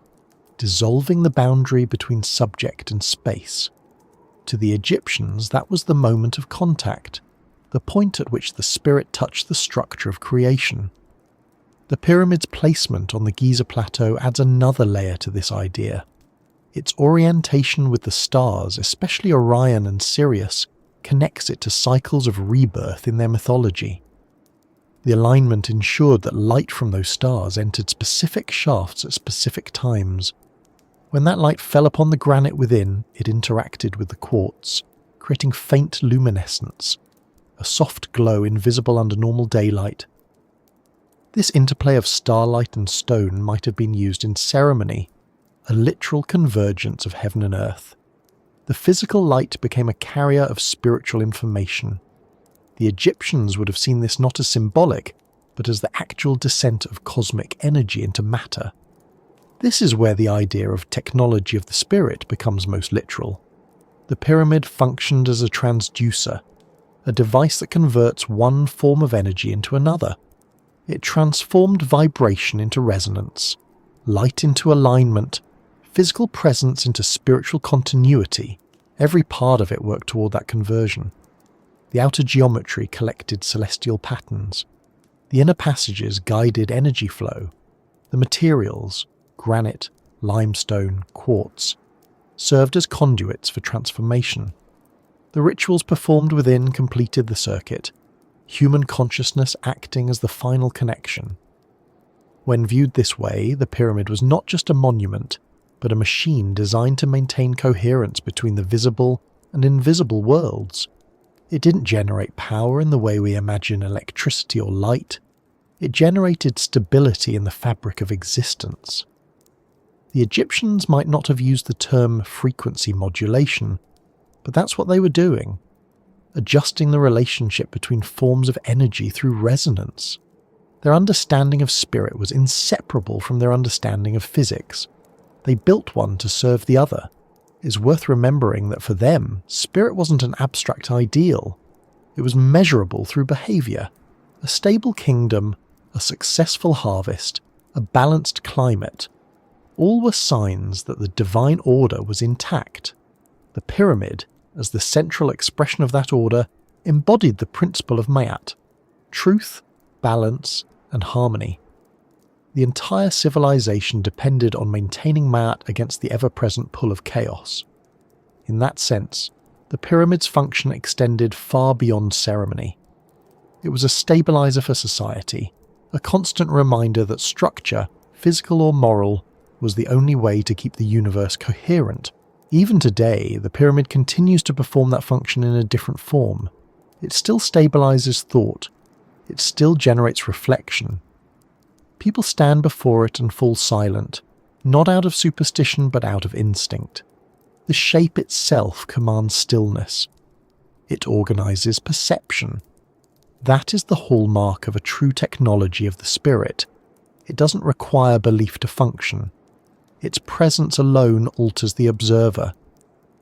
Some modern thinkers have compared the pyramid to a kind of ancient computer, not because it computes numbers, but because it processes relationships. The inputs are vibration, light, and consciousness. The output is harmony. Every surface, angle, and proportion encodes instructions for achieving balance. Those instructions don't need translation. They're experiential. The body understands them through sensation, the mind through intuition. The pyramid teaches through presence. We see echoes of this concept across other ancient traditions. In India, temples were designed according to Vastu Shastra, aligning with cosmic geometry to influence human well-being. In Greece, sacred architecture used harmonic ratios to enhance acoustics and mood. In Mesoamerica, pyramids aligned with celestial events to synchronize ritual with cosmic time. The Egyptians were part of that continuum, perhaps its originators. Their version was the most complete, a system where physics, spirituality, and psychology converged seamlessly. The more we learn about human perception, the more their approach makes sense. Our brains are pattern detectors. We feel calm in symmetrical spaces and unsettled in chaotic ones. We synchronize with rhythm automatically. Our heart rate, our breath, our thoughts all adjust to the environment. The Egyptians designed for that. The pyramid is the ultimate environment for coherence. Its geometry produces predictability. Its scale induces awe. Its stillness quiets the mind. These are not accidents of construction. They are the features of a deliberate technology meant to refine human consciousness. This integration of science and spirit might explain why their civilization endured for millennia with relatively stable culture and consistent purpose. Their understanding of the world didn't fragment into opposing disciplines. Every discovery reinforced unity. When they studied astronomy, they were also studying divinity. When they practiced medicine, they were also practicing philosophy. When they built, they were performing theology. That continuity gave their society resilience. They didn't separate function from meaning. Their technology served their worldview because it expressed it. In that light, the pyramid stands as the ultimate expression of that philosophy, a device that functions physically, symbolically, and psychologically all at once. To modernize, that might seem impossible, but it's only unfamiliar. Our technologies isolate functions, one for energy, one for communication, one for healing. Theirs unified all of it under a single principle, alignment. They built one structure that could reflect the stars, stabilize the earth, harmonize sound, and focus consciousness. That's efficiency we can hardly replicate. The Egyptians didn't talk about progress the way we do. They talked about return, cycles of renewal, restoration of balance, maintenance of order. Their goal wasn't to reach something new, but to preserve what was eternal. The pyramid fulfills that goal perfectly. It renews balance every day as the sun rises and sets across its faces. It participates in the cycle rather than competing with it. In doing so, it becomes a form of technology that doesn't wear out, because it doesn't consume. It only continues. To stand inside such a system, even for a moment, is to understand why they built it. The temperature changes slowly. The air feels different, denser, quiet. Light enters only through narrow shafts, striking surfaces with surgical precision. Every movement feels deliberate, every echo measured. The space doesn't impose itself, it calibrates you. Breathing slows, the pulse steadies. The mind begins to track something older than thought. The rhythm of the planet, the hum of matter, the slow, steady balance of existence. That experience, not belief, is what they built for. The technology of the spirit is subtle. It doesn't announce itself. It doesn't glow or hum or demand interpretation. It simply works, quietly, reliably, across generations. The pyramid remains proof that the physical and the spiritual can coexist without contradiction. The same laws that govern stone govern consciousness. The same geometry that stabilizes a structure stabilizes thought. The Egyptians didn't discover that. They remembered it. They turned that remembrance into architecture so that the world would never forget. And as the wind moves softly across the desert, the stars drift above the silent geometry, the pyramid continues to operate. The spirit it serves is not one of belief, but of balance. It stands between worlds, matter and meaning, earth and sky, science and soul, and it functions still. What it harmonized once, it harmonizes now. What it tuned, it keeps in tune. And through that quiet continuity, it reminds us that the greatest technologies are not those that change the world, but those that preserve its order. Night settles over the plateau the way it has for thousands of years. The last of the light fades behind the limestone cliffs, and the air cools quickly. The city in the distance glows faintly, a ripple of modern light that never quite reaches the stones. Around the pyramid, darkness takes its place, full and heavy, the kind that erases depth. It's easy to forget, standing there, that this landscape has changed almost entirely. The Nile has shifted course, the shoreline has drifted, civilizations have risen and collapsed, but this monument remains exactly where it was placed. The stars above have shifted slightly, yet the angles still meet them with astonishing accuracy. Everything else has moved, but this has not. It endures not just in form, but in stillness. That stillness is deceptive. The pyramid appears motionless, but every grain of its material participates in movement. The thermal expansion of stone, the shifting of air, the faint vibration from the earth below. It responds constantly, though the scale of its reaction is beyond our senses. That's what endurance really is, not the absence of change, but a perfect adjustment to it. The pyramid doesn't fight time, it moves with it so precisely that the motion cancels itself out. The result is equilibrium so complete it feels like silence. If you approach it in the early morning, before the heat begins, the stone is cool to the touch. The air is still, carrying no scent but dust. In that silence, even the sound of your footsteps seems intrusive. The scale of the pyramid shifts perception. What looked comprehensible from afar becomes ungraspable up close. The edges rise far beyond your sight, and the texture of the stone reveals the work of thousands of hands.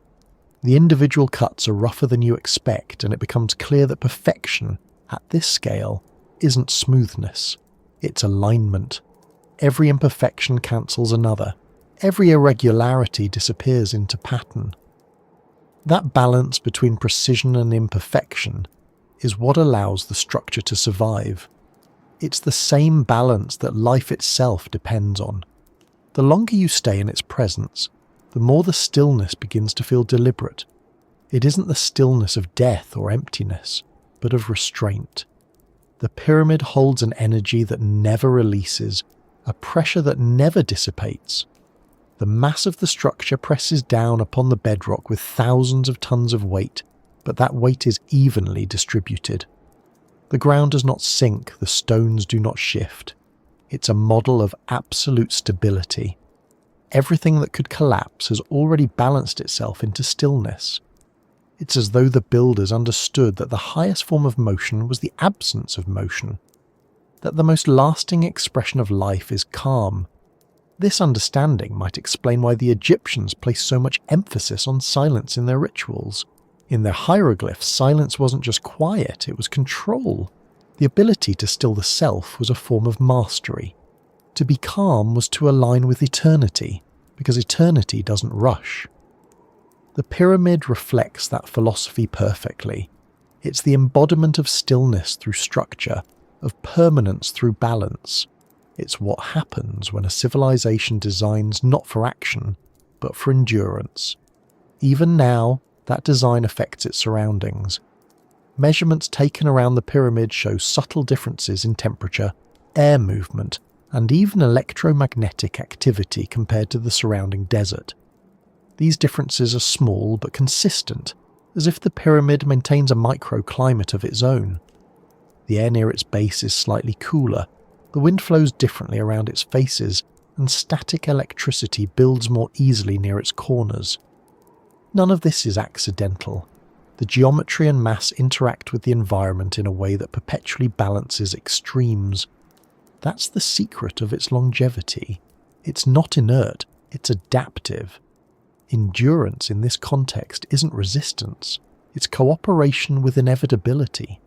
The pyramid has faced erosion, earthquakes, and centuries of weather, yet it still stands nearly intact. That's because it wasn't built to resist stress, it was built to distribute it. The slope of its sides diverts pressure downward. The massive base anchors it deeply. Its orientation minimizes wind exposure and temperature fluctuation. Each of these design choices contributes to one effect: stillness that sustains itself. The structure doesn't fight time, it folds time into its architecture. There's a lesson in that design. Every civilization has tried in its own way to create something that lasts. Most fail because they build against the world rather than with it. The Egyptians succeeded because they understood that true permanence doesn't come from defiance, it comes from harmony. The pyramid endures not because it was protected, but because it was built in alignment with every force that could have destroyed it. Its stability is not isolation, it's integration. This is what separates the pyramid from everything built since. We construct monuments to ourselves, to mark moments, to project control. The Egyptians built to embody equilibrium. Their monument doesn't glorify conquest or expansion, it glorifies stillness. It's a constant expression of balance, reminding the earth of its own stability. That's why it remains meaningful. We can't look at it without measuring ourselves against it. It confronts us with a kind of patience that no modern world can imitate. The pyramid doesn't move, but it changes the way people move around it. Visitors walk slower, speak quieter, and linger longer than they intend. It pulls time inward. Even the wind changes pitch when it passes along the stones, softening as it climbs. The sound of footsteps on the limestone platform has a muffled rhythm, as if the space absorbs excess noise. Everything around the structure seems to obey an invisible order. It's not supernatural, it's physics refined by design, edges and surfaces that shape movement into calm. Inside, that calm deepens. The narrow passages mute sound completely. Breathing becomes audible, each inhalation echoing faintly against the walls. The temperature remains constant no matter the season. There is no draft, no vibration, only the sensation of pressure, as if the air is denser than elsewhere. The deeper you go, the more that pressure feels familiar, like the pulse you feel when you listen to your own heartbeat through your chest. The pyramid amplifies the body's own rhythm until it becomes indistinguishable from the environment. You don't feel small inside it. You feel matched. Perhaps that's the point. The stillness that endures isn't a denial of motion. It's motion so balanced that it disappears. The pyramid doesn't suppress the forces of nature. It harmonizes them so completely that they neutralize one another. Gravity pulls, air moves, heat expands, the earth shifts, yet the result is equilibrium. It's a state of perpetual balance, where movement is perfectly contained within structure. The Egyptians found a way to build that balance physically. What they created is a form of peace that never ends. Modern science might call this state homeostasis, the ability of a system to maintain stability through change. Living organisms do it constantly. The Egyptians achieved it in stone. Their architecture mirrors biology at a planetary scale. The pyramid is the Earth's memory of how to stay alive. That's why it feels different from every other monument. It isn't static, it's alive in slow motion. It doesn't imitate nature, it functions like it. There's a reason the structure continues to draw people from every corner of the world. It represents something universal, something we rarely experience anymore, the absence of chaos. In a world of noise, acceleration, and impermanence, the pyramid offers an alternative, the unbroken rhythm of stillness. It proves that technology doesn't have to produce motion or change. It can also produce silence and endurance. The Egyptians didn't build for utility or spectacle. They built to demonstrate what happens when knowledge and humility coexist. When archaeologists first entered the pyramid centuries ago, they expected treasure, inscriptions, explanations. What they found was emptiness. That emptiness confused them. Why construct something so vast for so little apparent reward? But the emptiness is the point. It's part of the design. The pyramid isn't a container of objects, it's a container of order. The absence of clutter is what gives it power. Emptiness allows resonance. It's a chamber designed for stillness to accumulate. Inside that emptiness, every whisper becomes an event. Every movement has consequence. It's an environment that demands awareness. That demand is itself a kind of teaching. It forces attention to align with environment until both become the same. In that moment, the mind quiets, not through effort but through structure. The pyramid doesn't impose silence, it induces it. That's what makes it technology of the spirit as much as of stone. Over thousands of years, the world around it has shifted beyond recognition. Empires have passed, languages have vanished, Beliefs have transformed, yet the pyramid remains legible to all. You don't need translation to understand it. You only need to stand in its presence. It speaks through proportion, through balance, through stillness. Those qualities don't belong to any one culture. They belong to the nature of existence itself. The builders encoded not words but laws, not stories but relationships. That's why the message hasn't faded. The code still runs, the harmony still functions. Perhaps that is the true measure of technology. Not how fast it changes, but how long it continues to work. The pyramid has been operating flawlessly for nearly 5,000 years. It has required no maintenance, no power, no updates. Its endurance is proof of its success. Whatever it was designed to do, anchor the Earth's resonance, align the sky, preserve balance, it continues to do. Its longevity is its output. It endures because endurance was its purpose. The stillness it holds is not passive. It has a kind of quiet authority, as if it remembers more than it reveals. The world has changed countless times since it was built, yet the pyramid doesn't respond to fashion, ideology, or interpretation. It remains constant. That constancy makes it unsettling to the modern mind, which is accustomed to motion as proof of progress. The pyramid challenges that assumption. It proves that progress can also mean preservation. If you stand far enough away, at the edge of the plateau, the pyramid seems to merge with the horizon. Its angles soften, its colour matches the earth. It stops looking like a construction and starts looking like part of the landscape. That's the final integration the builders achieved. Their monument became indistinguishable from the world it honours. They didn't impose something upon the earth, they completed it. The structure is both artifact and environment, symbol and participant. It endures because it is inseparable from what it represents. At certain times of day, the light returns that truth to visibility. In the early morning, the rising sun paints one face gold, while the others remain in shadow, the pyramid appearing half illuminated, half hidden. At noon, it glows evenly, indistinguishable from the desert glare. At sunset, it burns red before cooling to grey. Each moment is a reminder that stillness doesn't mean immobility, it means perfect response. The pyramid reflects the sky, the earth, and the time of day without losing itself. It adapts completely while remaining unchanged. That quality, change without loss, might be what we now call timelessness. It's not immunity to time, but synchronization with it. The Egyptians achieved that synchronization not through magic, but through precision. They understood that eternity isn't a place beyond the world, it's a rhythm within it.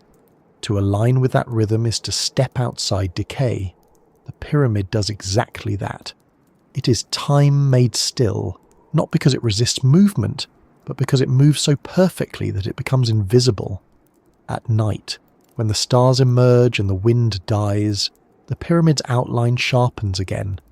The sky is so clear that every edge seems etched against the void. In that moment, the structure looks like what it has always been, a bridge between worlds. Light from stars millions of years old touches its surface. Energy from the earth rises through its foundation. Between those two movements lies a narrow band of silence, a balance point where the forces of above and below meet and cancel. That is where the pyramid lives. That is what it preserves. The stillness that endures is not absence, its presence so complete it leaves no trace of effort. The builders reached that understanding and built it into the world. Every angle, every block, every proportion repeats that truth. The structure stands not as proof of their power, but of their comprehension. They understood the one principle that everything in the universe obeys, that harmony outlasts force, and so it remains, year after year beneath sun and storm, beneath dust and time. The desert shifts around it, but the pyramid holds its form. The earth hums beneath it. The stars move above it. and the silence between continues the same as it ever was. The structure doesn't seek attention, it simply continues to exist.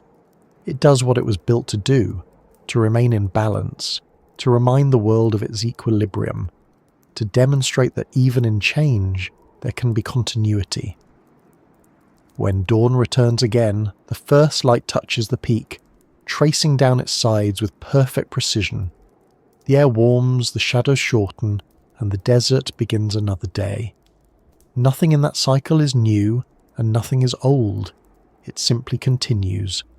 The pyramid stands at the center of that continuity, unbroken, unchanged, quietly perfect. Its stillness endures not because it defies time, but because it has become time's companion. And in that unending calm, the builder's purpose remains fulfilled. They created something that would never need to move again because it already occupies the perfect place. Something that would never need to speak again because its silence says everything. Something that would never need to live again because it never stopped. The pyramid endures because stillness, once perfected, never dies.